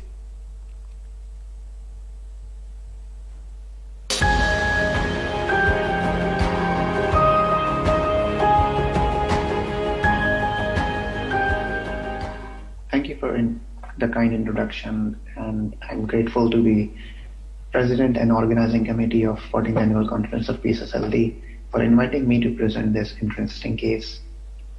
I do not have any conflict of interest. The purpose of presentation is to describe a rare complication of liver transplant and understand its pathophysiology and role of avian compatible liver transplant. So this was a 47-year-old gentleman who had autoimmune hepatitis related well-compensated cirrhosis and HCC, for which he required radiation to bridge, and subsequent imaging showed interval stability.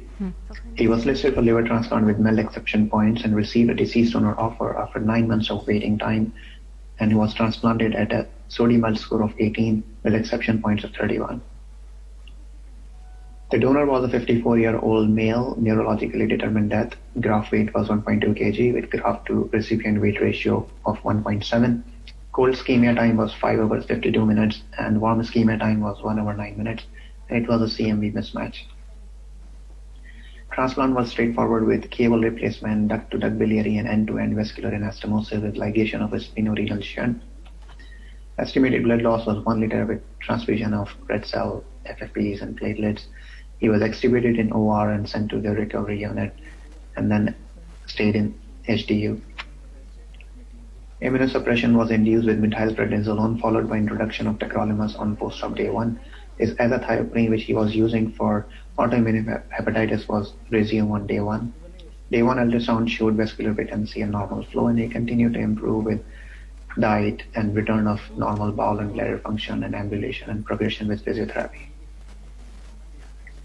His opening numbers were decent with AST 754 and ALT 360, and everything tends to improve over the next 2 to 3 days. On post-op day 4 and 5, he had temperature elevation of 38.8 and 39.2 respectively.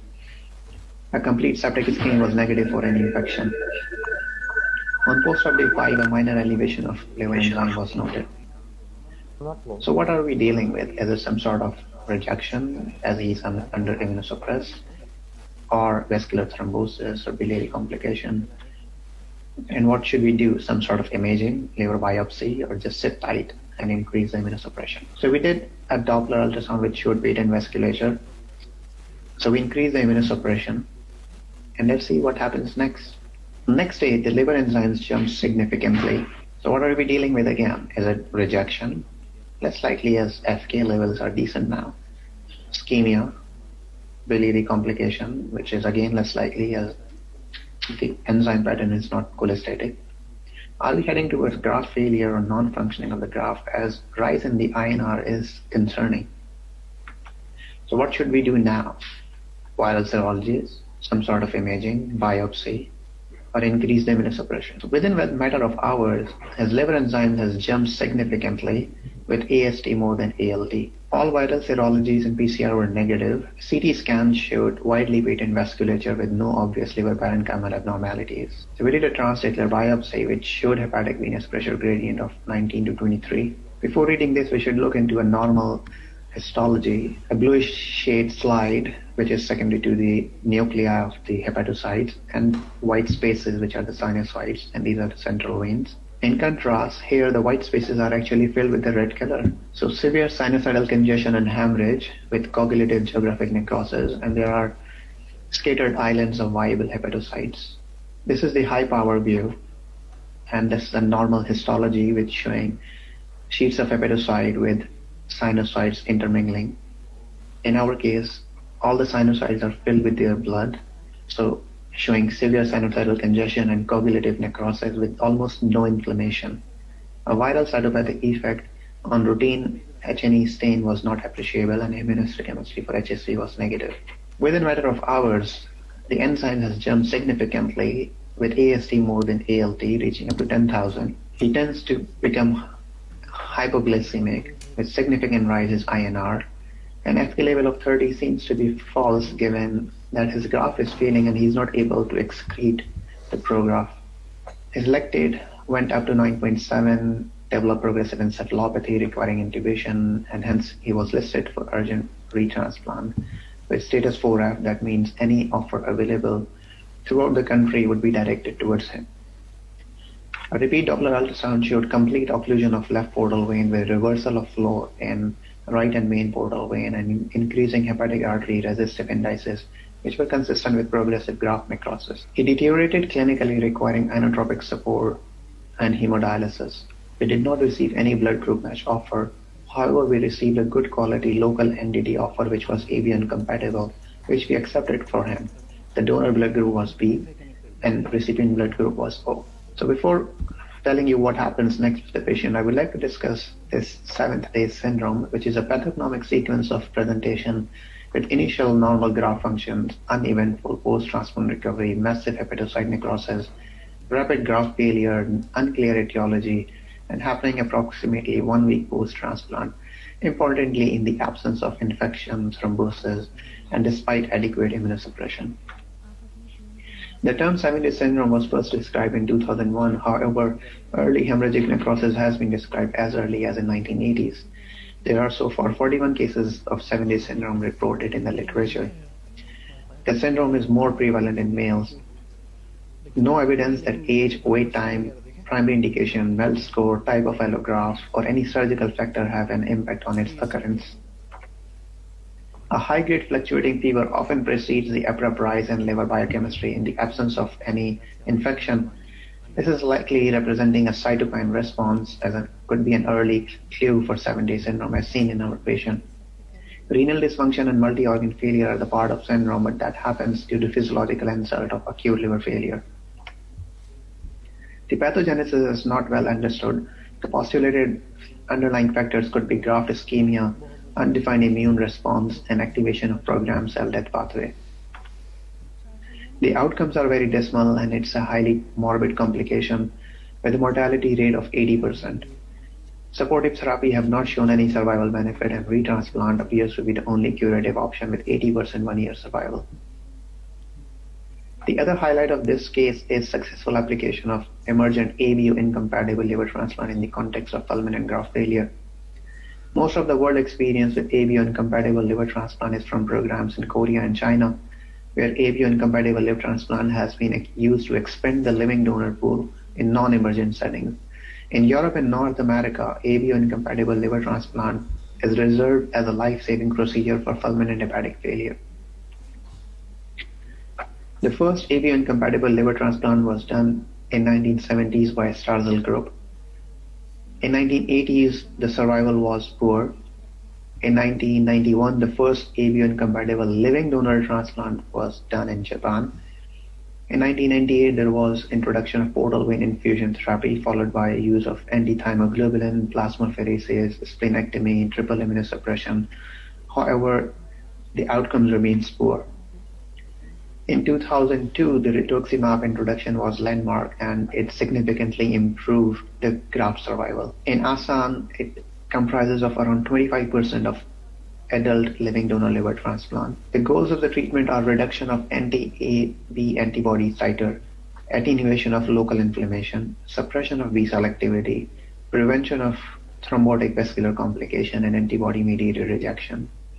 The options to treat are plasmapheresis, local infusion therapy, which is not in use anymore given its complication, rituximab, which is the main treatment, IVIG, and splenectomy, which does not have any additional benefit, especially in the era of rituximab. The protocols vary center to center. However, the key is early preoperative desensitization using rituximab and plasma exchange before the transplant, followed by aggressive immunosuppression with tacrolimus, mycophenolate mofetil, and steroids. Basiliximab is usually used as an induction agent, and plasmapheresis is done in post-op days to keep the isoregulated titer below 1:32. 3-year graft survival rate is around 90% in living donor and 70 to 80% in deceased donor. Risk of hyperacute rejection and hepatic necrosis is minimal. However, development of biliary stricture remains a serious problem. This was a meta-analysis done which showed that CMV, biliary complications, hospital stay, and antibody-mediated rejections are high in patients with ABO incompatible liver transplant as compared to ABO compatible. However, the same meta-analysis showed graft and patient survival at 1, 3, and 5 years are same in both groups. This is United States data which showed ABO incompatible liver transplant is more frequently done in pediatric population. However, there is no difference in graft survival between ABO incompatible and ABO compatible groups, especially beyond 3 months. This is more recent data up to 2016, which confirms the previous findings. At UHN, we have done so far 4,000 liver transplants since the start of the program, out of which 1,000 were living donors. We do 200 liver transplants each year, out of them 60 to 80 are living donor.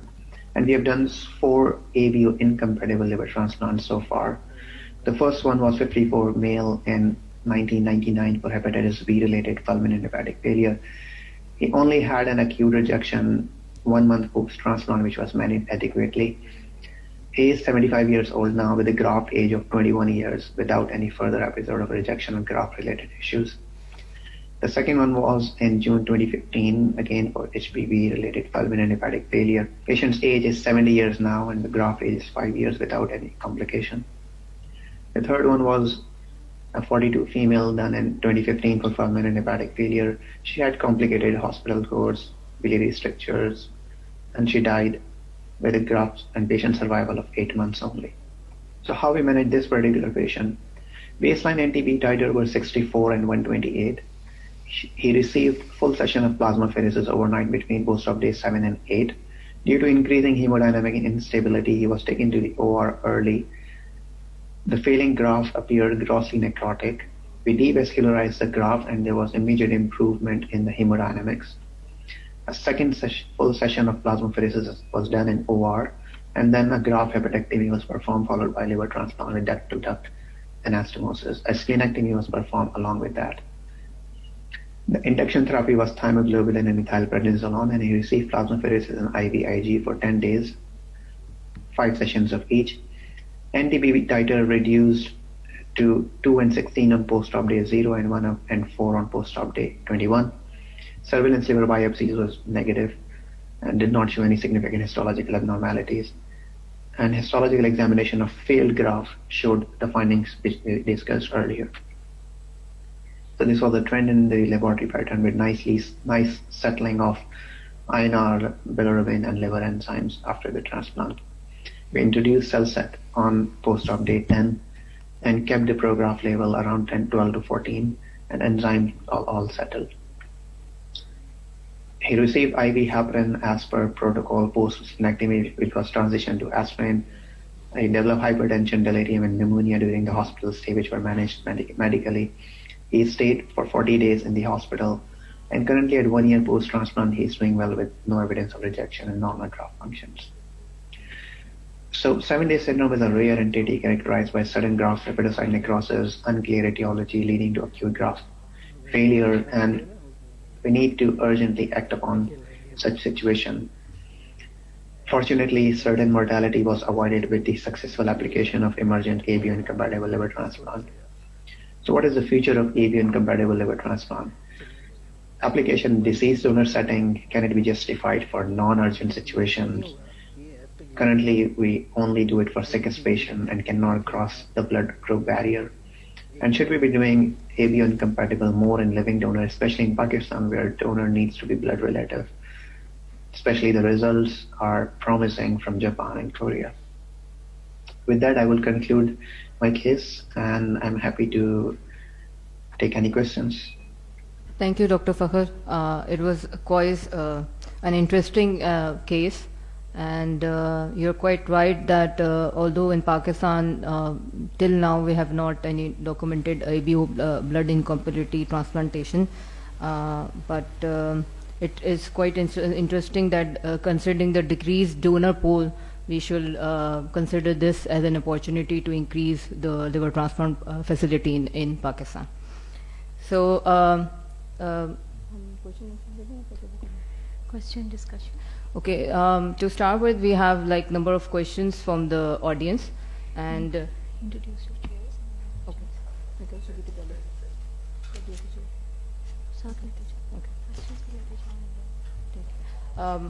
okay. We have in the panelist Dr. Riaz Awan and Dr. Abrar Sheikh are available here in the audience. While for the speaker, Dr. Rustam and Dr. Nasir are also available with us in the meeting. While online, Dr. Lubna and Dr. Fakhar and Farrukh Saeed are available on the chat with us. So the first questions which we have, it's basically mostly for Dr. Nasir. So Dr. Nasir, okay, he's here. The first question is from Muhammad Asif Beg. He's asking that in your liver transplant setting, for how long anticoagulation should be continued in post-liver transplant if all thrombotic workup are negative? Asif, it's a very important question, and you must be doing what is needed at your center as well.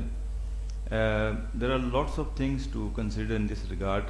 The orthotopic liver transplant is at a stage where no anticoagulation is required, although there is vascular anastomosis in that case, but it is not practiced worldwide. But in our institution, because we all are doing at Pakistan, there are 6 centers actively doing transplant, more than 6 centers now.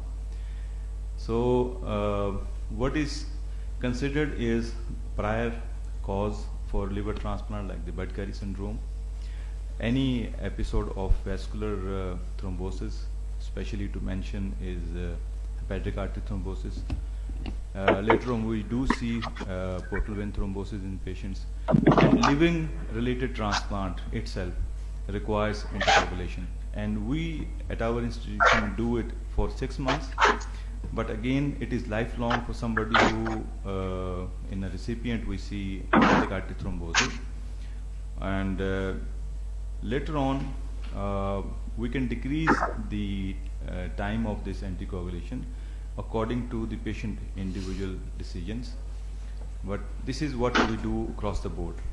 But your question is really very specific, that the workup we do is being done in a recipient pre-transplant. There is no prothrombotic condition in that particular patient, but again it's a very surgical decision of surgeons and their level of expertise and the learning curve, but they feel much comfortable.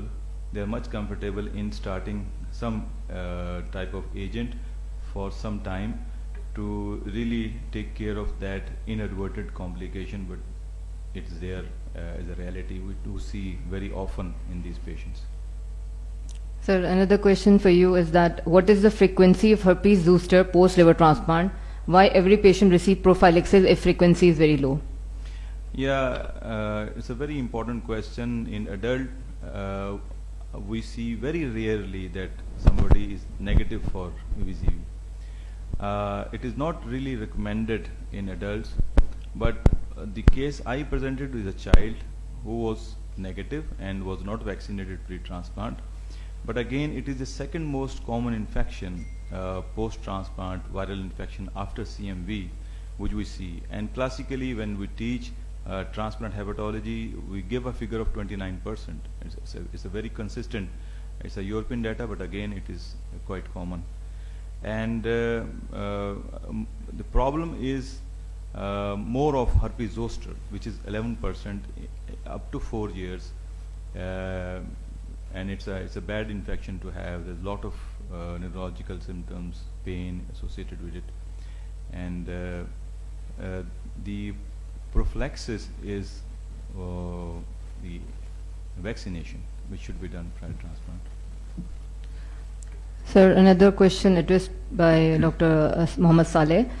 He asked that how you manage the immunosuppressants in the presence of rifampicin, and did you do the culture sensitivity of AFB in your case? Yes, we do culture in all patients of tuberculosis in solid organ transplant, and it is a matter of bit difficulty in renal transplant patients who have tuberculosis post-transplant rather than the liver transplant, and we were lucky that we treated this patient without any problem, especially to take off calcineurin inhibitors. And there are certain patients in which we had to go up to 6 milligram twice daily for immunosuppression in terms of tacrolimus dose. But the 4 drugs regimen is recommended, and it is very effective. unless we confront a patient of multi-drug resistant tuberculosis, in which we have to go for drug sensitivities and all those second line drugs and workup, this regime is quite effective. And there is the rifampicin, although it's a very strong enzyme inducer, but it's the backbone of ATT, 4-drug ATT. And we have treated a number of cases very effective with these drugs. Basically, Dr. Mohammed Saleh responded that they avoid rifampicin in their patient while treating treating tuberculosis in liver transplant. Yes, this is their decision, but our ID team is very savvy in prescribing this drug, and they're adamant that we should do it. I can dwell upon the prophylaxis thing, but as it is not the part of the question, but isoniazid is a double-edged sword. It can have a lot of hepatotoxicity associated with it. There are studies which show that prophylaxis will decrease the later development of latent tuberculosis up to 0% as compared to the 8% in which we don't give isoniazid.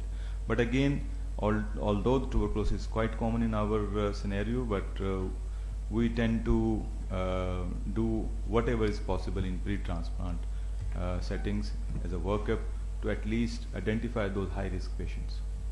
Thank you, Dr. Nasir. Now I shift my question to Dr. Rustam. Otherwise, people will think this is an SIUT show going on. The moderator and the speaker is continuously talking, avoiding us. Sir, the question is by Dr. Khalid Mumtaz. He asked that how do you use sarcopenia and frailty score in your practice? Do you measure them and consider for liver transplant? How is it helpful in decision making? Thank you. This is a very good question. Frailty and sarcopenia are very important symptom and sign of malnutrition, and frailty altogether is functional capacity of the muscle, and sarcopenia is the muscle mass. And ideally, if you take single slice CT scan at number 3 and 4, then there are certain value where skeletal muscle index is beyond that, below that, then it is called sarcopenia. And as I have already discussed, there is a lot of complications associated with patient with cirrhosis before and after transplantation with sarcopenia. And this is surrogate marker of malnutrition, because other condition, other parameters, other tools used for determining malnutrition like BMI, weight, and so many other things, these are affected by ascites and pedal edema, and so these are not true reflection. But if you take a single slice CT scan at that level, that are more objective, reproducible, and reliable markers, so this should be replaced by so many other things, and can be utilized as a marker of malnutrition in the patient undergoing liver transplantation. Sir, I would like to ask you that in case like we are doing liver transplant and giving immunosuppression to patient, like that's basically affecting their bone health with the continuous use, and the guideline recommend to forgo for the DEXA scan. Do you think that this the L3 skeletal muscle mass at the L3 will replace that in future, or like DEXA will remain there? This is again very important question. DEXA scan is also important investigation to determine this sarcopenia. But it is only affected by fluid retention. But if your patient is already transplanted and there is no evidence of ascites and pedal edema, that can be used as an alternate tool for determining sarcopenia. Thank you, sir. The other question is addressed to Dr. Fakhar. Are you available, sir? It's Dr. Yes, Fakhar, basically. Dr. Khalid is asking that how 7-day syndrome is different from PNF. I think he means primary non-graft dysfunction. To me, it sounds like a new name for PNF. Yeah, thank you, Dr. Khalid. The PNF by definition is like early retransplantation within a week time that happens with our patient. But if you look back into risk factors, like PNF has certain risk factors from donor's perspective. Usually the donor is elderly. They have prolonged cold ischemia time, or the donor steatosis or fat on the liver biopsy of the donor. And then from recipient's perspective, high MEL score, high creatinine or renal insufficiency. So none of those factors were present in our case. And based on the previous description that straightforward transplant, no complications, and then sudden deterioration within a week, usually started at a week time. So we classified that as a 7-day syndrome, which you are right, it could be a sub-entity of PNF. I hope, Dr. Khalid, your question is answered. I would like to ask Dr. Riaz that how much cases of Wilson disease with neurological manifestation are you seeing in your clinics, and what is basically the management plan with them? Bismillahirrahmanirrahim. My name is Dr. Riaz. The basic question related to the Wilson disease and the neurological manifestations. In my opinion, in my clinical practice, the Wilson disease in our GI clinic mostly present with the GI opinion regarding the GI manifestations. Is Dr. Lubna available?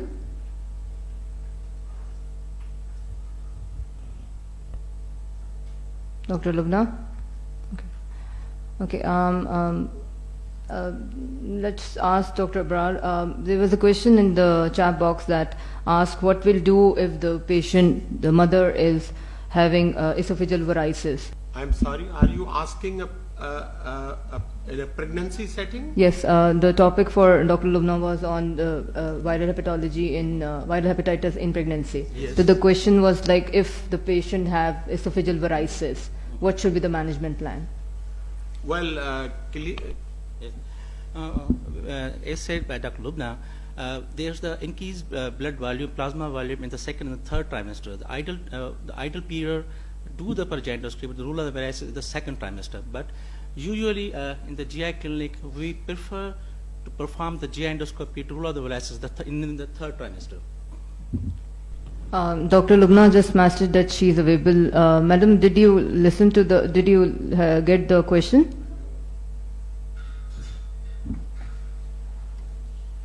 I think we're having issue with the audio.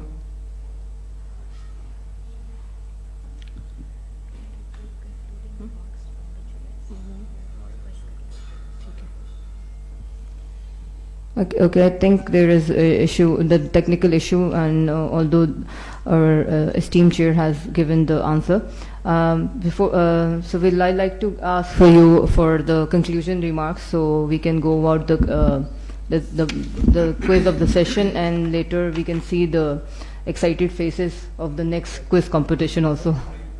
Thank you, Dr. Farina. I think we saw in this evening today a very interesting session and a combination of communities and rarities with simple infections to the transplant-related infections.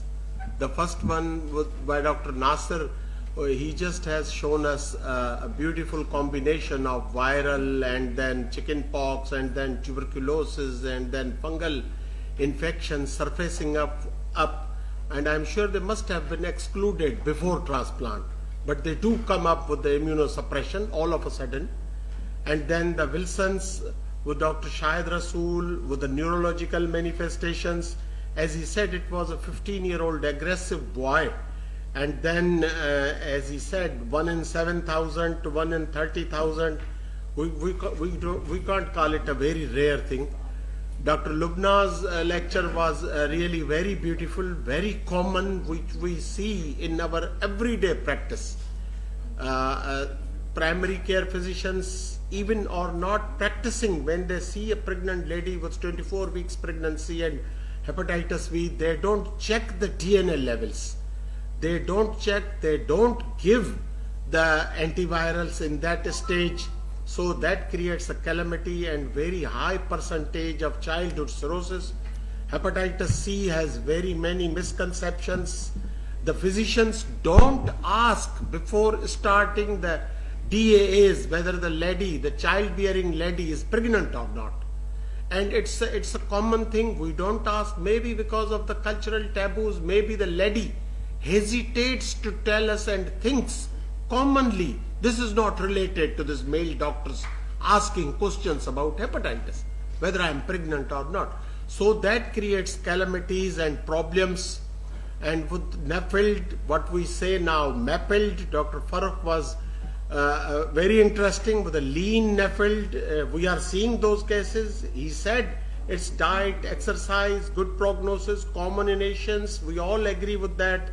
And with sarcopenia, as Dr. Rustam elaborated, I must say every cirrhotic patient, every patient of chronic liver disease is malnourished, is sarcopenia. I wish there was a drug which we can give like a non-selective beta blocker that would raise their protein levels.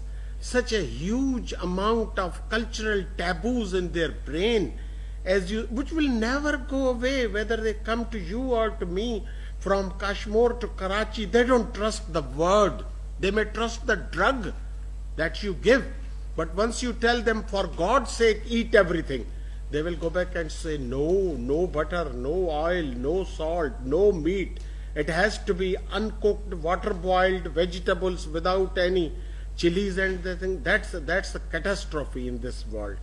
That's the beliefs we must need to address for better prognosis and better outcomes of our very difficult surgeries like liver transplant, and then that affects it. And with the last one, the rare one, the post-transplant one, 7th-day syndrome, Dr. Fakhar Qazi has enlightened us, although we are in the 6th day of the week. Thank you very much. So please, your comment. It is a very interesting topic which I enlightened in this scenario. Start from the post-transplant liver infections, then the Wilson disease, then the B and C in the pregnancy. Because being a gastroenterologist and every fellow know each and every steps of the B and C in every step in the first trimester, second and third, and each and every because of this one question, what was the beneficial role of endoscopy in the second and the third trimester when a patient becomes the pregnancy? In my my institute, basically majority of pregnant referral came from the gynecology department, and the patients present in the unit with the massive upper GI bleed in the third trimester. We put up the scope and see that there are the large grade 3 varices with the fundal varix. We do the procedures because life is basically life-saving procedures. We do the vein ligation. So because Dr. Lubna topic is the B and C and the role of DA in the pregnancy, and then last NAFLD, then sarcopenia, and the 7th-day syndrome, post-transplant 7th-day syndrome. So all topic and the distribution of the topic and the good, and it is highly knowledgeable topics related to the GI segment and GI conferences. So thanks. Thank you, sir, for your comment. Now I will go to the quiz.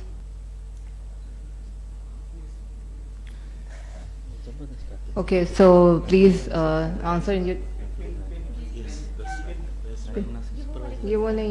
So these are different quiz. These are the quiz just after each session. So you can read and you can reply in the chat box. So the first correct answer will get a cash prize, instant cash prize.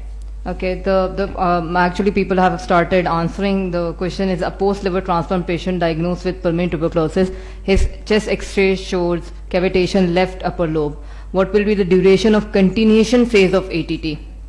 So we actually have the answer, and Jalpa is second wrong. Mohammad Asif is basically the winner for this.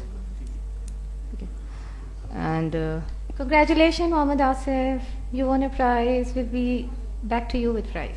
Okay, basically the cavitation or the positive culture at 2nd month of therapy extend the continuation phase for 7 months, making a total of 9 months in total in transplant immunocompromised population. So the next question is, sarcopenia is a major component of malnutrition in CT. What level skeletal loss are quantified? Okay, we have the answer actually. We have repeated this question many times. Yeah. Okay, the first one is Jalpa, and yes, Jalpa, the L3 is the answer for the question. Okay, thank you for all for attending this interesting session. Dr. Amna, ये मेरी fellow है, Dr. Jalpa. Dr. Amna, how much is the cash prize? That is the $1 million question. Yes. Quantifying the amount.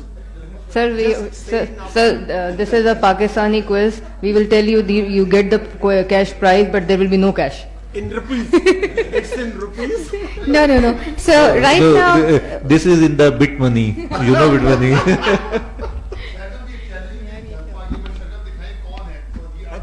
Jalpa presented one of our journals. She is my fellow. She is my fellow. Hyderabad. She is good, yeah. She is my fellow.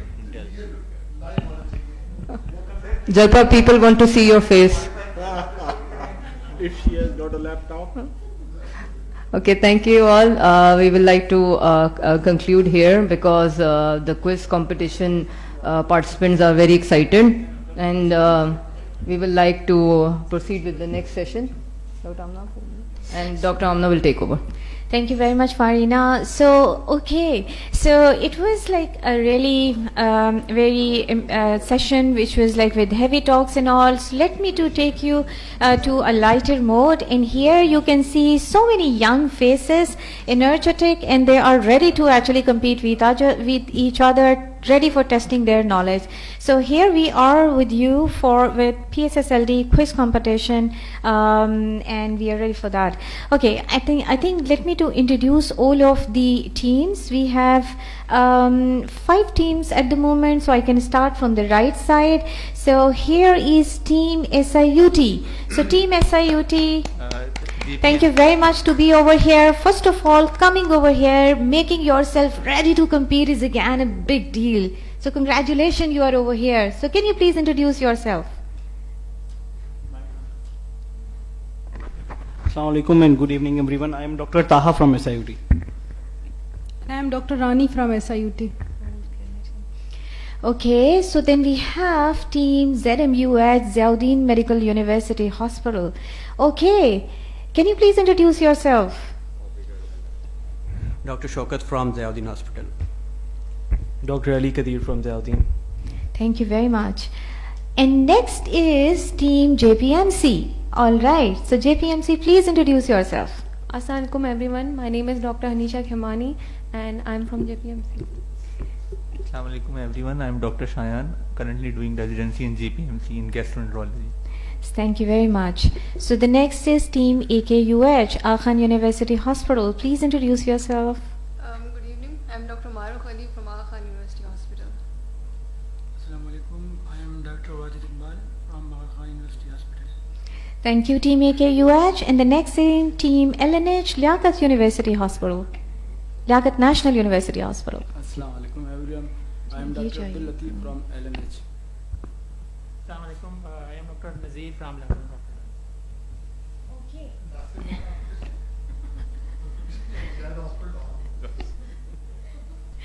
Okay, and see, so many other people are actually waiting to you कि हम भी इसमें शामिल हो जाएं. So just let me know one thing. Have you actually participated ever before any quiz competition? No? So here the format is a little bit different. So let me to actually tell the formats to the audience and let me to revise it for you. So soon I'll be sharing my screen with you all, and then you will be able to see my page on the screen, and the audience will also be seeing my screen on in the desktop and then mobiles. So here we are using an online quiz, and this is a Kahoot quiz. So what the Kahoot is do, it's an online quiz and the questions are fed in it. So we will be displaying the questions one by one, and the participants will be given a certain time, and then you need to respond to that question through your mobiles. So here we are projecting the questions online. The participants will be logging in with us by using the game pin which is apparent on the website. And remember, you are opening the page of Kahoot IT on the Google Chrome, and then you are using this game pin, and then you will be the part of this quiz. So please log in with your institution name. So here we have team JPMC on board, team AKUH, team ZMU, SIUT, LNH, and everyone is ready. So can we start? Are you ready? Everyone? Good. Let's start. So let me to take you through the question number 1. This is a surprise question. Just wait for a second. 3, 2, 1, and here is a question. Come on. Most difficult question of the day.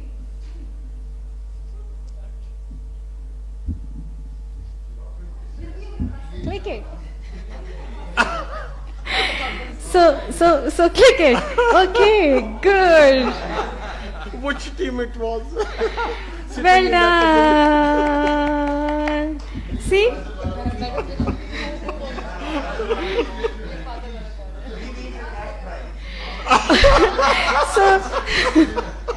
so there is extra money. Okay? Okay, so at least we can see smiles on your faces. And these smiles are precious. Okay? So since morning we were hearing talks and now we can hear smiles. Thank you very much. These are precious and mera ji cha raha hai main dobara isko run kar दूं.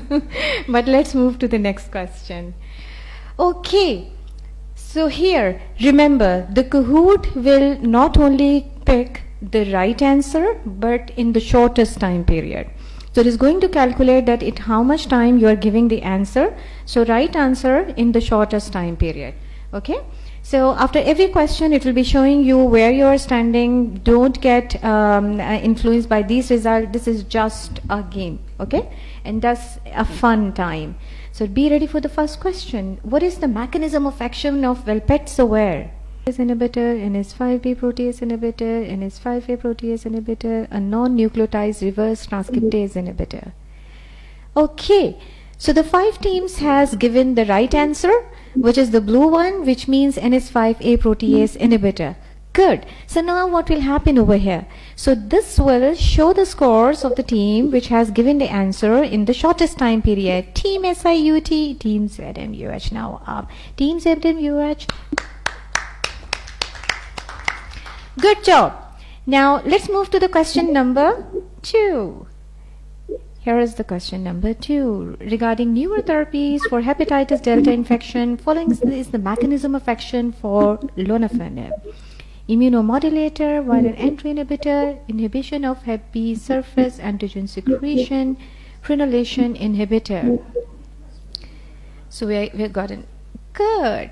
So the 3 teams have given the correct answer, which is the prenylation inhibitor. Now let's see who is the fastest. Hello? In here, the scores are moved up. Okay, so this time, Team AKU, good job. Now, the question number 3. 4, but actually of 3. The first was in patients with acute liver failure, raised intracranial pressure can be treated with intravenous hypertonic saline, hypothermia, bolus of intravenous endomethacin, hypertonic saline, and hypothermia. Now let's see what is the right answer. So here we have given some more time so that you can think and then you can answer. Okay, so the correct answer is hypertonic saline and hypothermia. Okay, so let's see now what are the situation. Oh, so the team AKUH has a streak with the 4 correct answer in a row. Good job. So let's move to the next question.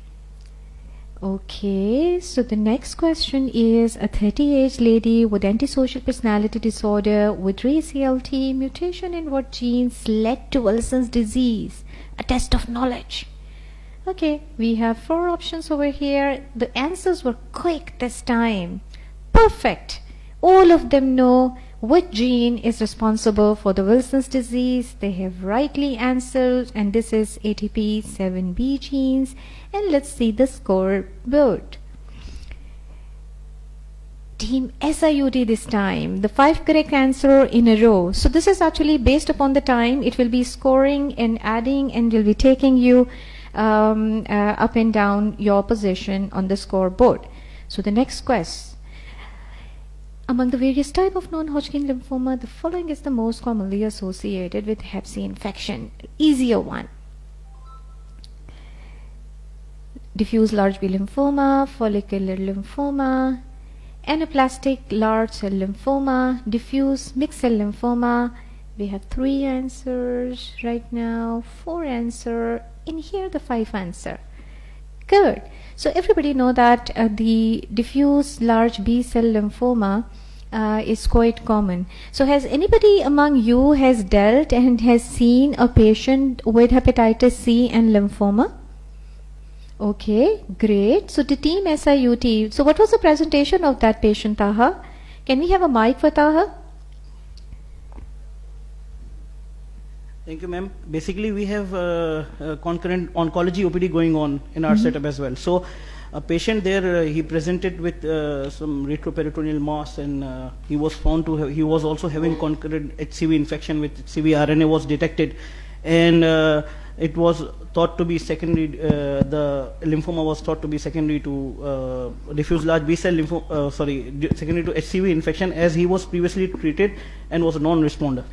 Okay, so this is one association that we should remember, and whenever somebody is presenting with something, for example, the gastric lymphomas are common, or abdominal one as well, so think about it, it will be in the differential. And this is again an exam question as well, frequently comes your exam. So Dr. Riaz Awan is nodding his head, and he's again endorsing that this is an exam question. So now you will remember.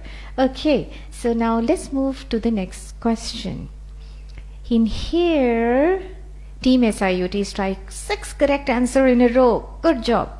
Now let's move to the next question. Which of the following scoring system is used in the diagnosis of DILI? FIB4, RUCAM score, EPRI score, simplified scoring system.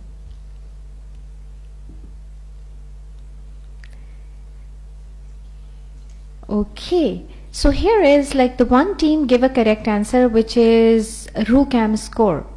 So who is going to tell me about what is RUCAM score and how do you interpret?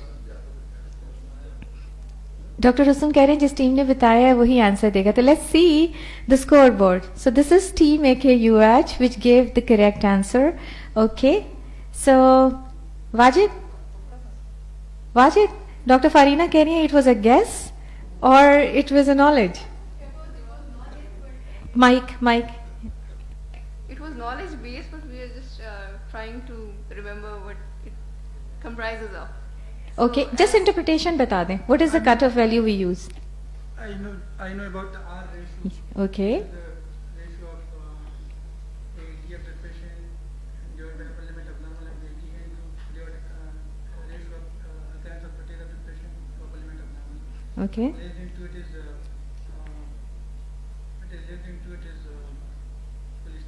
Okay.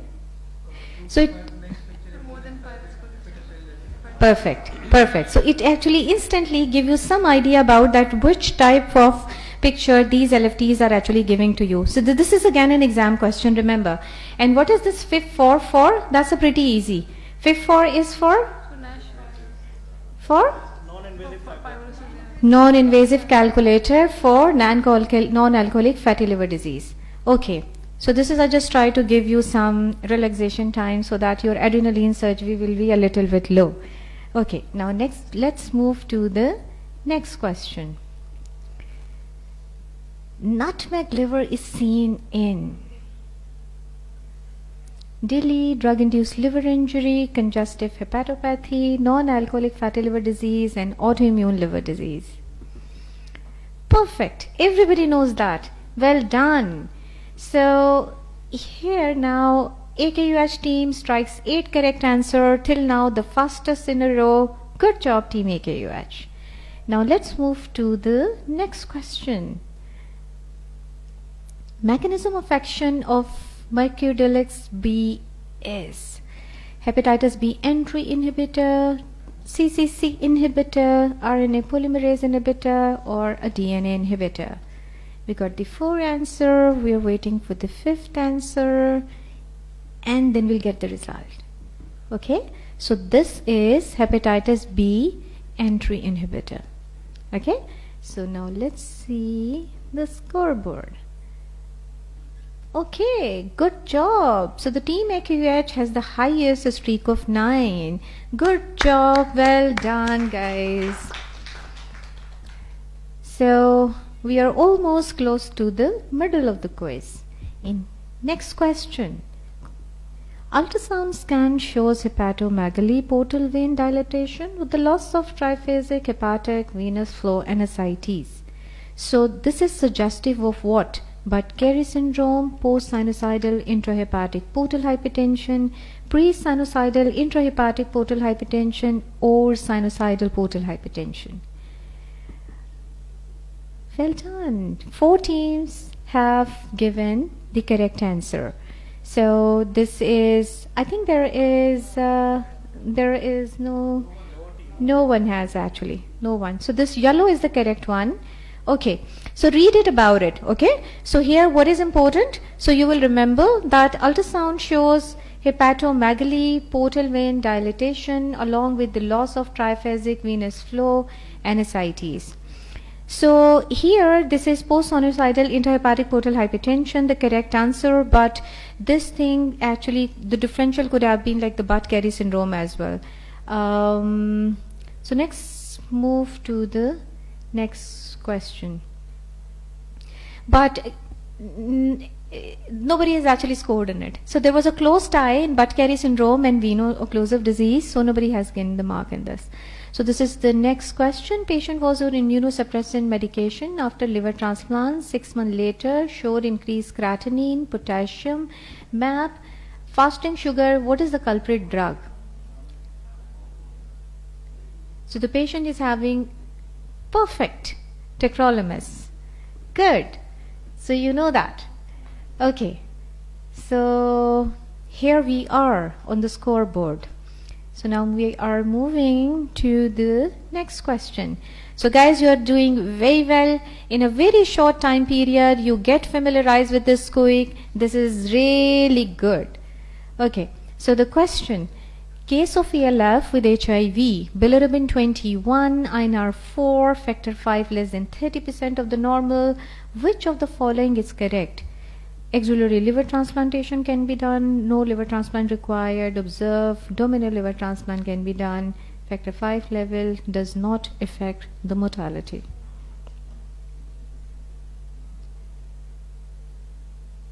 So we have 4 answers, we are waiting for the 5th team. Good. So here the correct answer is axillary liver transplantation could be done. Because this is a patient of ELF and right now you can see that there is a coagulopathy and severe coagulopathy, and definitely the bilirubin is again very, very high. So maldyscorby will be very high, and this is a real candidate for liver transplantation. So now let's move to the next question. Before that, we are having a scoreboard. So with a very close margin, the team AKU and team SIUT are close to each other. Good job team SIUT and good job team AKUH. The other teams are also coming. Remember, if you will be more faster, your score will go up as well. So this is the beauty of this quiz. Okay, let's move to the next question. So this is, which of the variants has the highest risk of bleeding without the treatment? OGV1, IGV1, IGV2, or OGV2?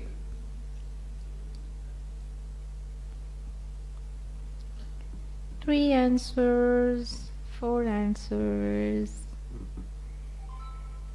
Good. The 3 teams has given the correct answer. This is intragastric varix type 1. Good. So the next question, and before that, here is the team ZMH as the highest answer streak of 3. So this here the team ZMH was the fastest. Good job team ZMH. Okay, so the next question. Which of the drug is contraindicated in decompensated cirrhosis? Ribavirin, voxeloprevir, decletsovir, pabrentasvir, which one is contraindicated? So the 4 answers. Good. So voxeloprevir is the contraindicated drug, and this is really great that you know that. So let's see the scoreboard. So again, so the team SIUT was the fastest one for this, and is now started chasing, and now this is on number 2 on the scoring board. So let's see what's the next question. Which of the following pathogen persists on the endoscopic instrument after the proper sterilization method? This is a very pertinent question. HIV, Hep B, prions, or Clostridium difficile on endoscopic instrument after even proper sterilization. Perfect. So the 3 teams knew about the correct answer. So you remember last year, and I think last year or in 2018 there was like an outbreak of infections because of the ERCP scopes, and then the lots of studies came in. Do you remember the bug? Which was the bug? The studies which were published about, and then people started paying attention about proper cleaning of ERCP scope and khas taur pe elevator. You remember the bug? What was the outbreak? Methicillin resistant?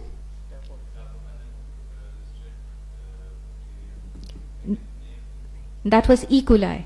So there was an outbreak of E. coli, and since then the manufacturer started paying attention about the cleaning of the elevator. Okay, so let's move to the... Okay, so the team SIUT is now up with a score of 10,504 and followed by AKUH and team ZMU. So we are left with 5 questions. Now let's move to the next question. So here is a question for you. Which medication class is the most common cause of drug-induced liver injury? Antifungal, herbal, antimicrobial, or chemotherapeutic? So we have 3 answers till now, the 4th, and the 5th answer is about to come. And let's see what is the correct answer. So the antimicrobial, okay? So the most common cause of the DILI, and any antibiotic, remember, that can lead to drug-induced liver injury. So now let's see the scoreboard. So now the team SIUT followed by ZMH and then AKUH. Good job. Okay, now this is real fun.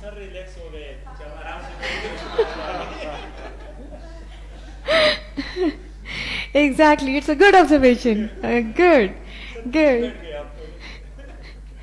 Okay, so you have lots of supporters. Everyone's supporter is actually the people are log on, and let me to see that there is a good number of audience and they're watching you and supporting you too. So the next question.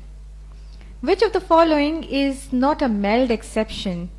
Single HCC of 4.8 centimeter, primary hyperoxaluria, acute liver failure, portopulmonary hypertension of MPAP more than 50 millimeter of the mercury.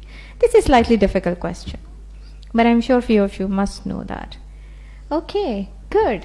So the two teams knew about it. So this is important. Okay, just remember this. This is again an exam question, and you will remember. Okay, so now let's see the scoreboard. And now there is a change. SIUT, AKUH, and now ZMUS. So in A, after every question, the situation is changing. And now we are left with 3 questions. Okay, so let's move to the next question. In drug-induced liver injury, which pattern of liver injury has got the worst prognosis? Cholestatic, hepatocellular, mixed pattern, or obstructive pattern? 3 answers. Good. 4.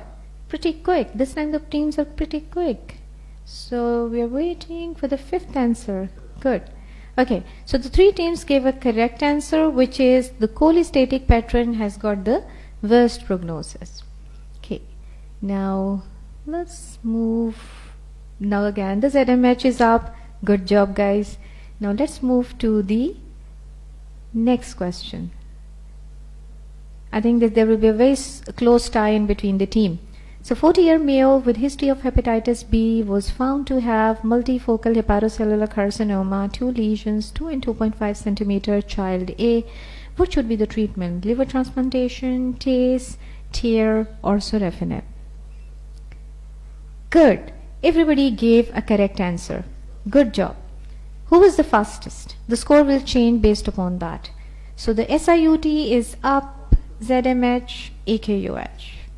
So we are closing to it, coming towards the end. The second last question. One of the initial landmark trials which involved sofosbuvir in the treatment of chronic hepatitis C was Astral 4 trial, Endurance, Fission trial, Expedition trial. Which was the trial? So 4 answers and they're all. Okay, this was a little bit theoretical knowledge, but just remember, this was the Fission trial. Okay. No worry. Doesn't matter. So that was a Sora Sarata 5 wala question, but okay. So the team SIUT is playing the first on the board, and now here is the last question. A 52 years old lady with autoimmune liver disease, and the biopsy showed blue staining of hepatocytes with pearl, Persian stain, interface hepatitis with portal branching fibrosis. Perfect. Correct answer with the 5 teams. Good.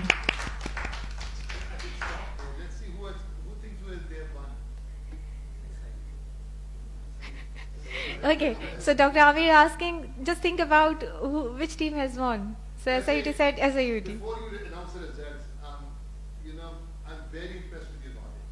अगर तुम लोग ऐसे में fail हुए तो अफसोस होगा because ज़्यादातर सवाल मुझे भी नहीं आते थे कसम से। मैं बैठा सोच रहा हूँ कहाँ से पढ़ते हैं ये लोग? खुदाई कसम, I just did my boards in America, just did my recertification, but माशाल्लाह तुम लोग की knowledge is very very impressive. So winner loser aside, I think you guys you know a lot.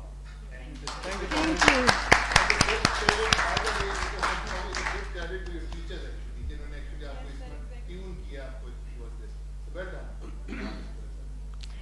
Okay, so thank you very much, Dr. Amir, and we all agree with that. And good job. And there were difficult questions, but definitely you played very well.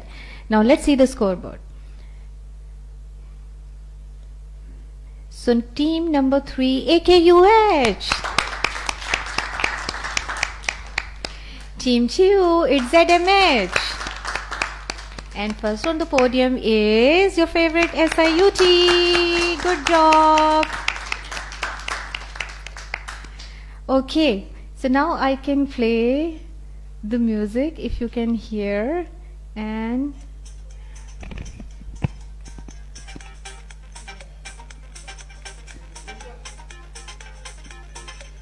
you want to let the team dance? No, they just celebrate. Ji I'm coming to next. No. अच्छा नीचे लिखे मैं जी. So 15 out of 21. SIUT gave the correct answer of 17 out of 21. AKU and ZMH gave 15 out of 21, which is like more than 75% answers were correct. So the time period is the second factor which this Kahoot quiz is actually pick up. And the fastest correct maximum number of answer is actually will be the highest on the scoring card. And this is really very impressive. It's like 15 out of 21. It's like more than 75%. Well done. Okay, so here we are announcing the prize for the quiz winners. So Dr. Zagam, can you please announce that what the winning team on number 3 is going to get, and what winning team number 2 is going to get, and what the winning team on the podium is going to get? Madam, sir ka dil nahi cha raha batane ka. So we'll give you some surprise in the closing ceremony.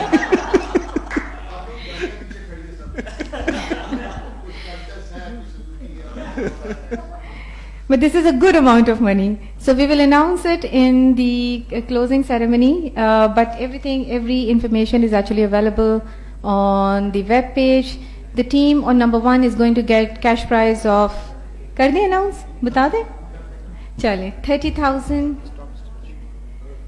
Okay. 30,000. So 30,000 goes to SIU team. Big hand. Team. Sir वो हमें ही मिलेंगे basically.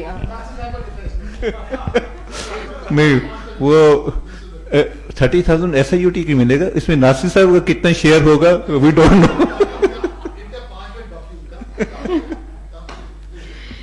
Okay, so the team on the second position, team ZMH is going to get inshallah 20,000 prize. This is the second prize. And the team on number 3, AKUH, will be given a prize of 10,000. Not bad. So when you were playing, Dr. Saeed was here. So Dr. Saeed, what do you think? Should we continue these type of activities in our annual conferences? And of course, why not? Of course we should.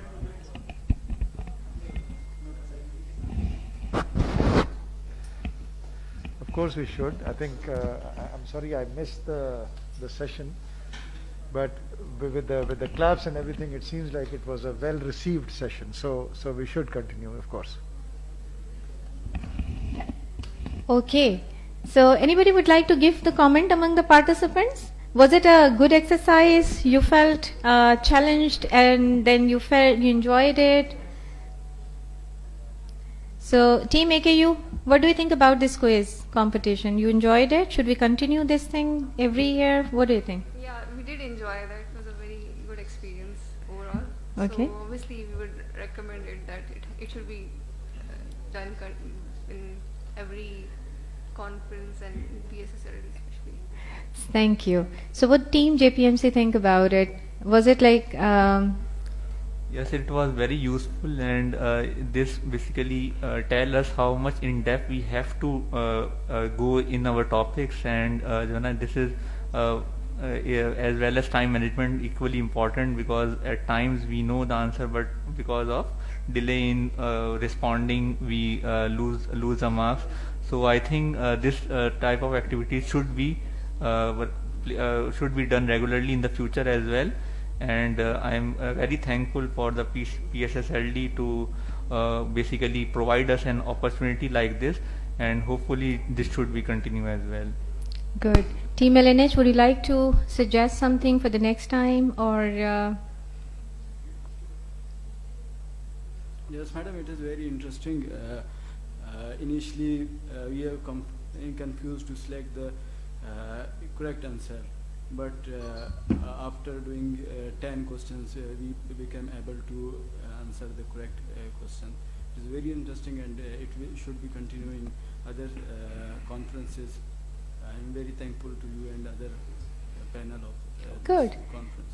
So I'm just trying that the other conferences will also get convinced, and there will be more winning opportunities for the trainees. So see Team ZMU and then Team SIUT.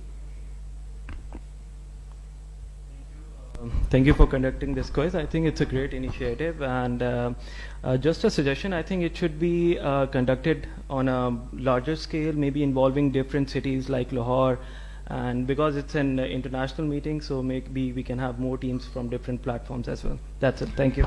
So that's a good suggestion, and he actually, Dr. Qadir has pointed out very important. We have 2 more teams, one from Bulan Medical College and another was from Hayatabad Medical College. But unfortunately, because of the COVID situation, they couldn't travel. And again, we are suspecting that from Punjab, nobody has applied again because of the traveling difficulties, because when in November, the pandemic was again, we had a second wave. But I'm sure next year, inshallah, we will be in a better environment and the more team. And again, this session will be like, after your feedback, the people will think about it and join it. Okay. So there was a problem of time lag, because conducting such a competition on Kahoot has got some problem, because people who are joining us in different cities on internet, because Kahoot depends on how fast do you answer. So time lag, that few seconds does matter in this competition. So that's why we decided the teams that are physically present here, they should compete. So team who would be present in Peshawar or Lahore, if they compete on Kahoot, they may be lagging behind in answering, because we'll be getting some fraction of second or some second delays in the. Jeopardy is slightly different. Jeopardy में time का इतना ज़्यादा effect नहीं होता है. I think the next time we may be using some other platform other than Kahoot. So that would be a better platform for that purpose. So we will look for more options as well. Okay.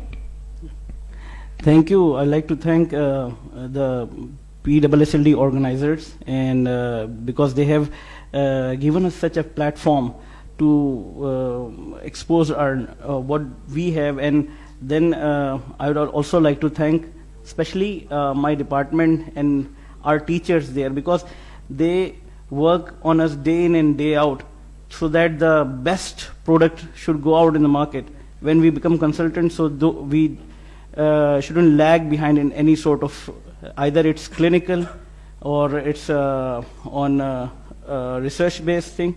So we would like to thank especially Dr. Nasir. So on that, thank you. So thank you very much, and thank you very much all teams, and definitely your teachers deserve a big appreciation, and you also deserve a big appreciation, and definitely your enthusiasm was quite impressive for all of us, and with your smiles we smiled a lot. So thank you very much. Okay, so from here now we are moving towards our formal inauguration session, and we will start our inauguration with the recitation of Holy Quran.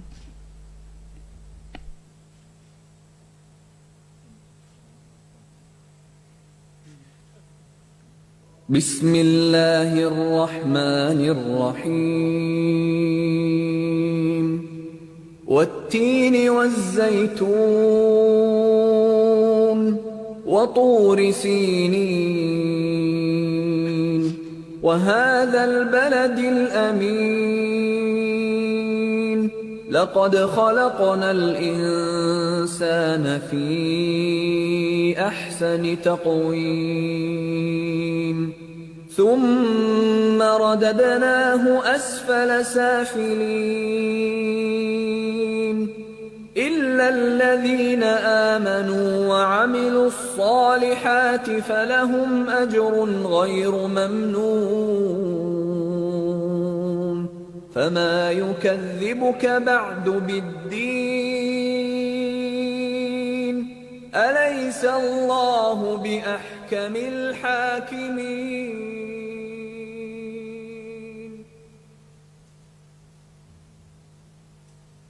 Subhanallah. Now we will have national anthem.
So maybe Allah subhanahu wa ta'ala bless our country and the people of Pakistan, and this country will become the prosperous country in the world.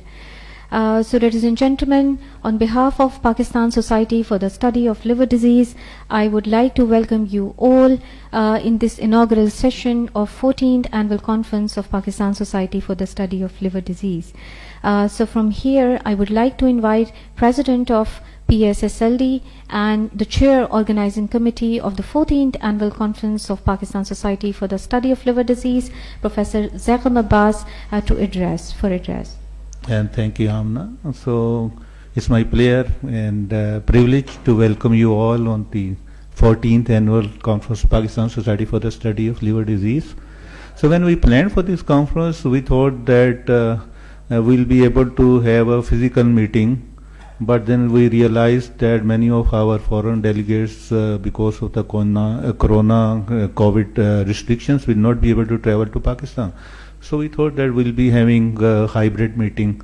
But because of the second wave of COVID-19 and the current scenario, we had to end up with a virtual sort of a meeting. But again, with this virtual meeting, we are having some taste of hybrid meeting. As you can see, our gathering here in this conference room that we have arranged here. So a number of international participants are there. They are the world-renowned speakers that would be participating from tomorrow. Today we had clinical vignettes and quiz competition. We had a very good session on endohepatology, and many more to come tomorrow. So tomorrow we'll be having interactive symposia, state-of-the-art lectures, and much more. There are also sessions for free papers, and I think Dr. Amna would be able to throw some light on more. Here I would also thank our sponsors, because without having some financial support, arranging these meetings become impossible. So I am thankful to HiQ, our platinum sponsor. And then we have a list of gold sponsors also. I should not miss anyone, so I will see this: Hilton Pharma, Gates Pharma, Ferozans, AGP, Sami and Metia. So thank you very much. We appreciate your support for these academic events that you have always been with us. Thank you very much. So Amna, would you tell us more about the scientific program? Sure. So this year, as Professor Zagam mentioned about that, this was a difficult year because of the COVID pandemic. But we say that adversity brings new opportunity. So while we were thinking about it, how to do it, and then it was a challenging situation, we thought about that if we develop a program covering almost most of the topics of hepatology, and which will be updated by world-class experts, then this is going to be a platform with a program which will be beneficial and impactful for many learners, as well as the people this will be a revision for many people. So here this effort has actually brought almost 135 world-class experts who are contributing as speakers, chairs and moderators and so on, besides scientific content. So as Professor Zagam mentioned about that, we have 14 symposia, and tomorrow and day after tomorrow there will be symposia related to viral hepatitis C, B, D, NAFLD, autoimmune liver diseases, liver transplantation, and there is a very exciting symposium of potpourri where you will be having a flavor of different topics covered during that session. Okay, and so this year we thought that how can we actually bring our younger people on this platform, and how can we provide them more opportunities for that. So this year Young Investigator Awards was announced. This is a tradition of PSSLD, and this year again we maintain a tradition, and there are free paper presentations. So we receive 50 abstracts, and out of that 12 will be presenting as oral presentation in free paper presentation. presentation session.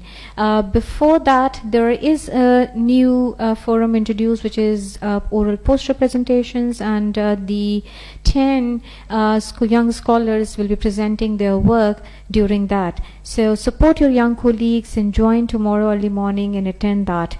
In addition to that, this year a new opportunity has been introduced for young scholars and the clinician, which is a Rising Star Award. And the Rising Star Award, you can see the details on the website, and our aim is to facilitate critical thinking, doing some research, presenting, grooming them up, and they can present on international forum, and then they can write down some manuscript. So mentoring them and taking them right from conceiving an idea till a full-fledged paper. So this was the thought process behind the Rising Star Forum. So these were few highlights about our conference, and quiz and win. Remember, as we did it, after every symposium, there will be 2 quiz questions, and the first correct answer in the chat box will get the cash prize. And we will be actually, we are noting your names, and then we will be sharing your prizes shortly. So this year, among PSSLD activities, physical meetings were difficult, but the various opportunities were created, which include virtual conferences, which include 5 activities on World Hepatitis Day, 8 virtual seminars, PSSLD club, and which were like conducted almost 9 sessions during this year, and the clinical vignette sessions where we discuss difficult cases and different cases, and there are like couple of sessions were conducted for that. So we'll continue that, and from here I would like to invite Professor Saeed Hamid. So say a few words about Professor Saeed Hamid. Doesn't require any introduction. Everybody knows him. His contribution in the field of hepatology in our country are remarkable, and Professor Saeed Hamid is the past president of the Pakistan Society for the Study of Liver Disease. Professor Saeed Hamid. Thank you, Amna. I'm going to keep my mask on while I speak, because I'm not as young as our young president, and certainly not as young as our young chair of the scientific committee. So let me be a little bit more careful than or Abrar Saab bhi apna sar hila rahe, so that's good. It has been I know it has been a very difficult and a tremendous effort from the organizing committee under very difficult circumstances. As you can see, we really wanted to do a hybrid meeting. We wanted to invite more people than there are in the room, but that was not to be. Karachi, as you know, is currently suffering the most probably in the country. Lahore is not far behind. I know there was a person from Lahore here just now, but he has left. But anyway, it is great to see some people in this room, and it is nice to hear some claps in the sessions. As Amna said, we have in the bargain, we have a very accomplished faculty speaking to you all in the next couple of days, covering a great breadth of topics in hepatology, all the important topics, and so it will be a real pleasure to hear them and ask them questions and so on.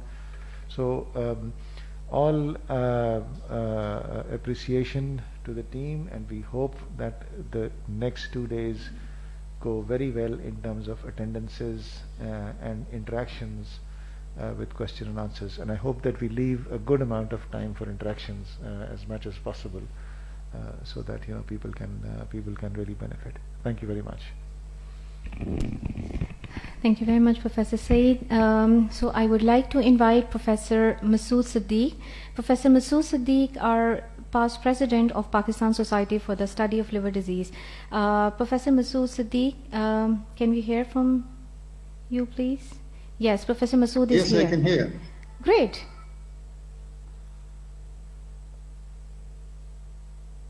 Assalamu alaikum wa rahmatullahi wa barakatuh. Wa alaikum assalam. it's good to see you all there. And as Professor Saeed was mentioning, that it's a very difficult time. But I must congratulate the organizing committee, the chair organizing committee and chair scientific committee for working so hard. What we are seeing is that there is a wonderful program and you have got something for everyone as far as hepatology is concerned. And if I'm not wrong, probably this time you are having the best faculty, I must say that. And it was not easy for you to arrange all this faculty. And it's good to see people who are present in the hall. And my best wishes for the meeting. And thank you very much. Thank you very much, Professor Siddiq. And it was great to meet you virtually and your kind words. Okay, so our founding president, Professor Wasim Jaffrey, was supposed to be with us today, but right now he's traveling and his flight timings has changed, so he couldn't join us. So from here, we will move to a very exciting talk, and our speaker is Professor Saeed Hamid. And this is about the challenges in the elimination of hepatitis in the COVID era. So you can see that most of the attentions were directed towards this challenging situation, and you do see in your clinics and then in hospitals that the patients with hepatitis were a sort of the attention was diverted from there, not only from here, but there are lots of other forums where the attentions has been diverted. So we thought that this is a very important area and where we can hear from Professor Saeed Hamid, who has been involved in policy, who has been involved in multiple forums, including World Gastroenterology Organization. He has contributed in many guidelines, WGO and EPASL, about hepatitis C and all. So, Professor Saeed Hamid. Thank you, Abda. And I hope you can hear me well through my mask. So I will keep it on if that's okay. ठीक है आवाज? Okay. Right. So this was, sorry, move from here. Okay. This was a talk which had to be covered because this is the era that we are living in, and we can't ignore the impact that COVID has had on the hepatitis situation and the hepatitis programs. I have no disclosures which are relevant. What I'll do is I'll talk about the global picture, then the regional picture, then the national picture, and perhaps give you some personal examples of how this dreaded disease has affected us. So this was a survey that we conducted on the platform of EPASL and the World Gastroenterology Organization, and I'll present you the results. This was done in July 2020. 170 respondents from 89 countries across the globe, and questions related to both hepatitis B and hepatitis C. So a pretty comprehensive survey, we think. It is not yet published. We hope to publish it soon. But it gives you an idea of what has happened globally in terms of this of the COVID-19 infection. So the questions were, and I hope you can see the writing quite well, but anyway, the first question was, do you start new chronic hepatitis B infected patients on treatment during the COVID-19 pandemic? So 70% said yes, all cases were indicated, but a good number said only in cirrhotics, and some said we will postpone treatment after the pandemic, till after the pandemic is over. And of course, it is not over yet. Has COVID-19 pandemic affected treatment continuation of patients already on nucleoside analog treatment? And at least 30% said yes, this has led to treatment interruptions in some patients at least. No surprises there, because hepatitis B treatment is long-term therapy, as you know. Regarding screening and surveillance of HCC in patients infected with chronic hepatitis B in COVID-19 pandemic area, what do you follow? Do you continue the 6 monthly routine of screening these patients? Good majority said yes, but at least 30% said either they delay imaging or they only use blood tests like alpha-fetoprotein and do not do ultrasounds routinely, which is every 6 months at least that you should do. Next was regarding family screening of HBV infected patients and COVID-19. What do you follow? So the majority of them said that they ask to get screening done at a nearby laboratory and not come to the hospital, or delay the screening until after the pandemic is over. So you lose an opportunity there to screen families in patients that you have found to be HBV positive. What is your assessment regarding the effect of COVID-19 pandemic on national hepatitis B and C elimination programs in your country? 100 and a good majority said it has either slowed down or they cannot say because they were not very sure, but at least 50% said that the programs had slowed down. So significant impacts on all these things. Do you think the goal of hepatitis elimination, and this is a big question now, do you think the goals of hepatitis elimination would be achievable by 2030 still? And there were optimistic people in 40% who said yes, but 60% of the people, the majority said no, these goals will not be achievable because of the pandemic. The research funding has certainly gone down, and therefore that reflected in the question that was asked. National immunization programs. What do you think regarding national immunization programs of hepatitis B during the COVID-19 pandemic? And again, the majority, 40-60% said the participation is in public is slow because they are afraid of coming to the hospitals, or the program is getting downsized because it is being used, the staff is being used for other purposes. What happened here? Okay, this is another survey that we did on behalf of the Coalition for Global Hepatitis Elimination, and as you can see, there have been global declines in hepatitis C screening during the highest impact month. This was down by at least 56% for hepatitis C screening, and about the same, about 46% for hepatitis C treatment during the highest impact month. Changes in hepatitis clinic services to decrease COVID-19 exposures. So laboratory testing was deferred in the majority of patients, imaging was deferred in even a larger number of patients, and the programs started to give out more medication, so the pill count per prescription increased. And I will come to that in a minute when we talk about some mitigation strategies for this. This is a WHO survey, similar things, hepatitis service disruptions due to diversion of health systems. This happened more in the Western Pacific region, but certainly happened in other regions also in many parts of the world.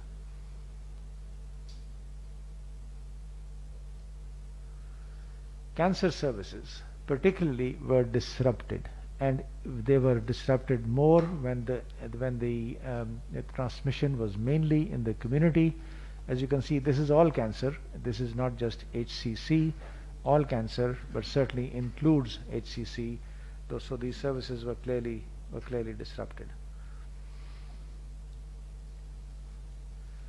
What was the regional impact? This is a paper from sub-Saharan Africa, where they said three things. First, people with viral hepatitis related liver disease in sub-Saharan Africa were likely to remain undiagnosed or to present at very late stages of the disease.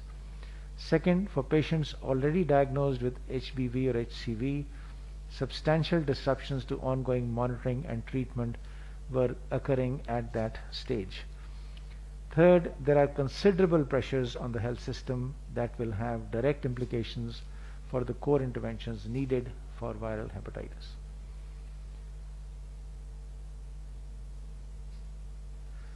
Now, coming to the national programs, this is a snapshot. sorry, I need to go back. The slides have a slight delay in moving. So this is the Punjab hepatitis program. It is the largest program that we have, and at a glance you can see that when the lockdown, pre-lockdown, and what happened during the lockdown, and really drastic reduction in everything from screening for hepatitis B, screening for hepatitis C, sample collection, enrollment in treatment, etc., everything went down. And then it recovered a little bit during the lockdown, but things when things were put on telemedicine and Zoom and so on, things improved a little bit. But then they have not yet recovered until this slide shows July the 13th. They had not yet recovered. They recovered after that, but I'm sure they have had a hit again in the last few weeks, quite badly.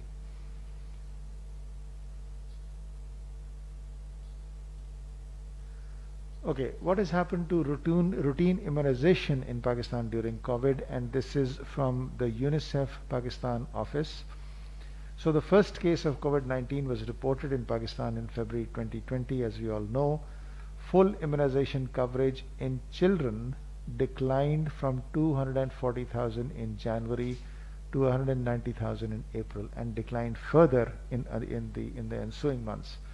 From January to June, a 25% decline in Penta 3 coverage, which includes the hepatitis B vaccination in children.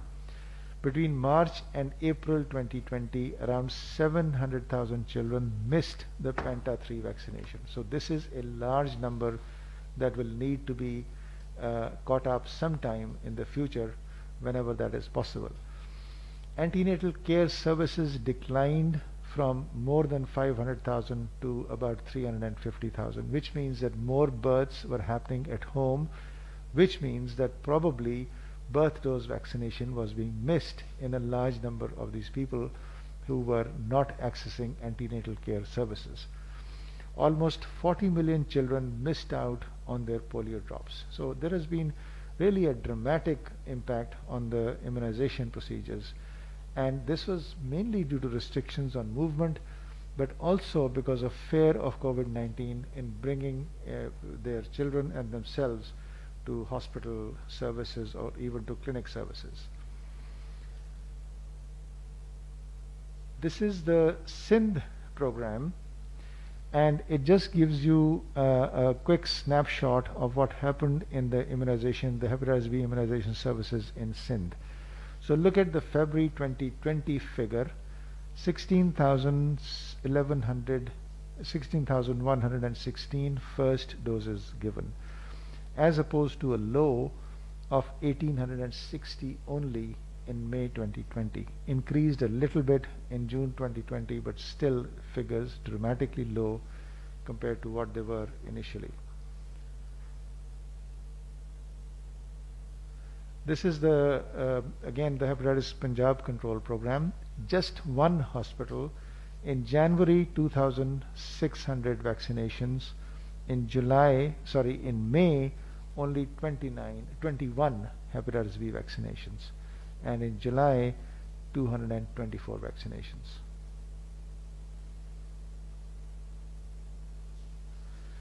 This is our own micro-elimination program that we run in the district of Malir. So pre-COVID, February, we were going great guns. We did screened about 1,374 people.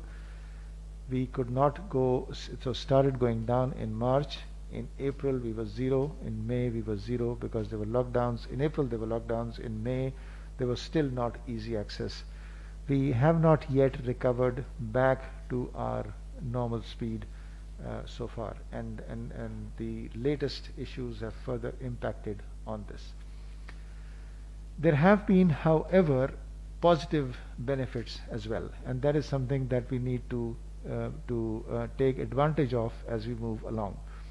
So there has been a dramatic increase in lab testing platforms because of the COVID, and the hope is that once the COVID thing is over and finally we get rid of this, these platforms will be used to test for hepatitis, for viral hepatitis, both B and C. There has certainly been improved reporting and improved surveillance. There is no doubt about that. And if these improved reporting and improved surveillance mechanisms are used for viral hepatitis programs, that would be wonderful. And there was a recent article that suggested that why did these programs improve in reporting and improved surveillance? It was probably because the polio program was brought into this activity, and they are the masters of surveillance in this country because they want to get rid of polio. So hopefully these opportunities will be there, including improved training, improved contract tracing, improved referral networks, and so on. So lots of positive things also that will help, hopefully, in the coming months. A number of countries adopted policy of multi-month dispensing. So rather than giving out treatment for just a month or 2 weeks or whatever, they started giving out treatments for the whole course. So 3 months or 6 months for the hepatitis C treatment, even longer for the hepatitis B treatment, and that certainly helped. And on top of that, the telemedicine that we've already heard about, those kind of approaches were certainly adopted by everybody across the board, from low income to low middle income to upper middle income countries, and that seems to have made some difference. And if this continues, I think this will be a winning strategy for the future. So in summary, globally there have been major disruptions in the viral hepatitis elimination programs, as I've shown you the data.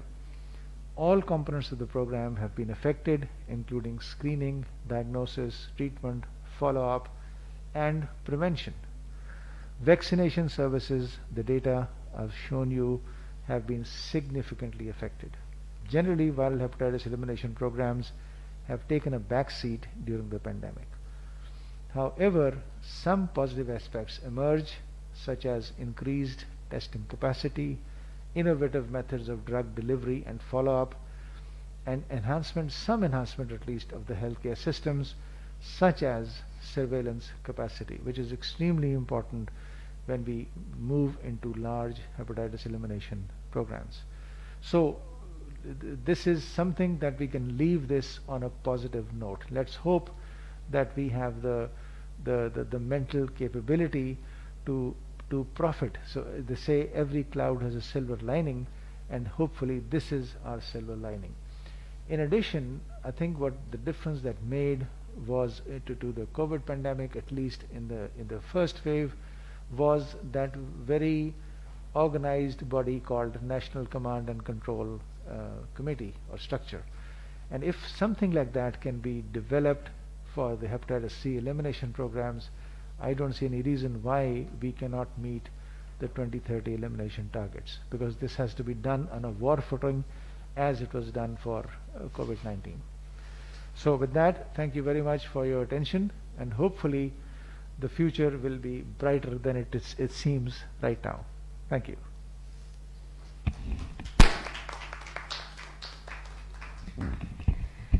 Thank you very much, Professor Saeed Hamid. And here now we are towards the end of the inaugural session, and I would like to invite Professor Amjad Salamat. Professor Amjad Salamat is the Vice President for the Pakistan Society for the Study of Liver Disease, for vote of thanks. Professor Amjad Salamat. Yes, we can see you now. Okay, thank you, sir.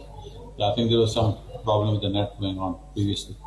Okay, thank you so much for inviting me. I think we had a great day today, starting from the morning, I think, right from the end of hepatology and when the case nets and everything else.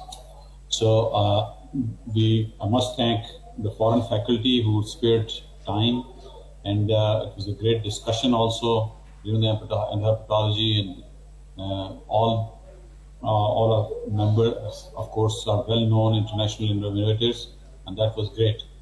So it is my pleasure to thank and, of course, appreciate all those participants internationally and locally. And not only that, I must appreciate the local faculty efforts at Karachi, who are Dr. Amna, Dr. Deer, Dr. Arif Nawaz, and I must congratulate Dr. Zegam for arranging such a successful and such a great conference, and his perseverance. He was sitting all day long here on his screen. So I think we have covered a lot, and I think there are going to be two next great Saturday and Sunday. We'll have great sessions, and there's a great program. So I also must appreciate the efforts of the IT team. We were a little bit apprehensive initially, but I think it has worked out very well, and everybody's effort has paid off. I think everything went smoothly except a few very small hiccups. But in any case, that was a great effort, and I think the team has been very cooperative, very active, and also sorting out the problems and solving them very quickly and very efficiently. I think this, as Dr. Saeed has already said in his talk, this COVID-19 has actually changed the format which we are going to follow in the future, and it has actually enhanced the services, internet services, interlink services, and virtual services, and possibly this would have great impact also on our society. This will have great impact also on sponsorships and other things, but it has been shown that it can be arranged successfully, effectively, and we can still communicate and still share knowledge and be with each other, though far apart, and that is what is important. So, in the end, I would thank everybody. I must thank Dr. Wasim Jafri, Dr. Saeed Hamid, who are past presidents, Dr. Zainab Abbas, the team in Karachi, and for their great effort. Thank you very much. Thank you very much, Professor Hamza Salamat, and I would agree with that most of the people are quite familiar with Zoom, and the comfort zone is a lot for the Zoom. So when we decided to move on this new experience, which is a sort of an experiment for us, there were lots of apprehension, but the day one went smoothly, and again the IT team deserve a big hands applaud for that. They were continuously guiding the people, and it was new thing for them, so they were like reaching out to the people, helping them a lot, and the entire team of Orbit was very, very facilitative, and I hope so tomorrow the connectivity and the troubleshooting and the solution will be more like facilitative tomorrow, and they will be ready for you to help you. And today this was a sort of the day one. Now most of you are familiar with that, so but in case of any help, the team is available to help everyone. New registrations are also possible. And again, these all lectures and the entire sessions will be available on the website after the conference as well. So good job, Team Orbit. And from here, we will end our inauguration ceremony. And tomorrow, hopefully, inshallah, we will be right back at 9 a.m. with the poster presentation session. So don't miss the session. This is for the young investigators. Support them and be a part of them. Thank you very much. Allah Hafiz.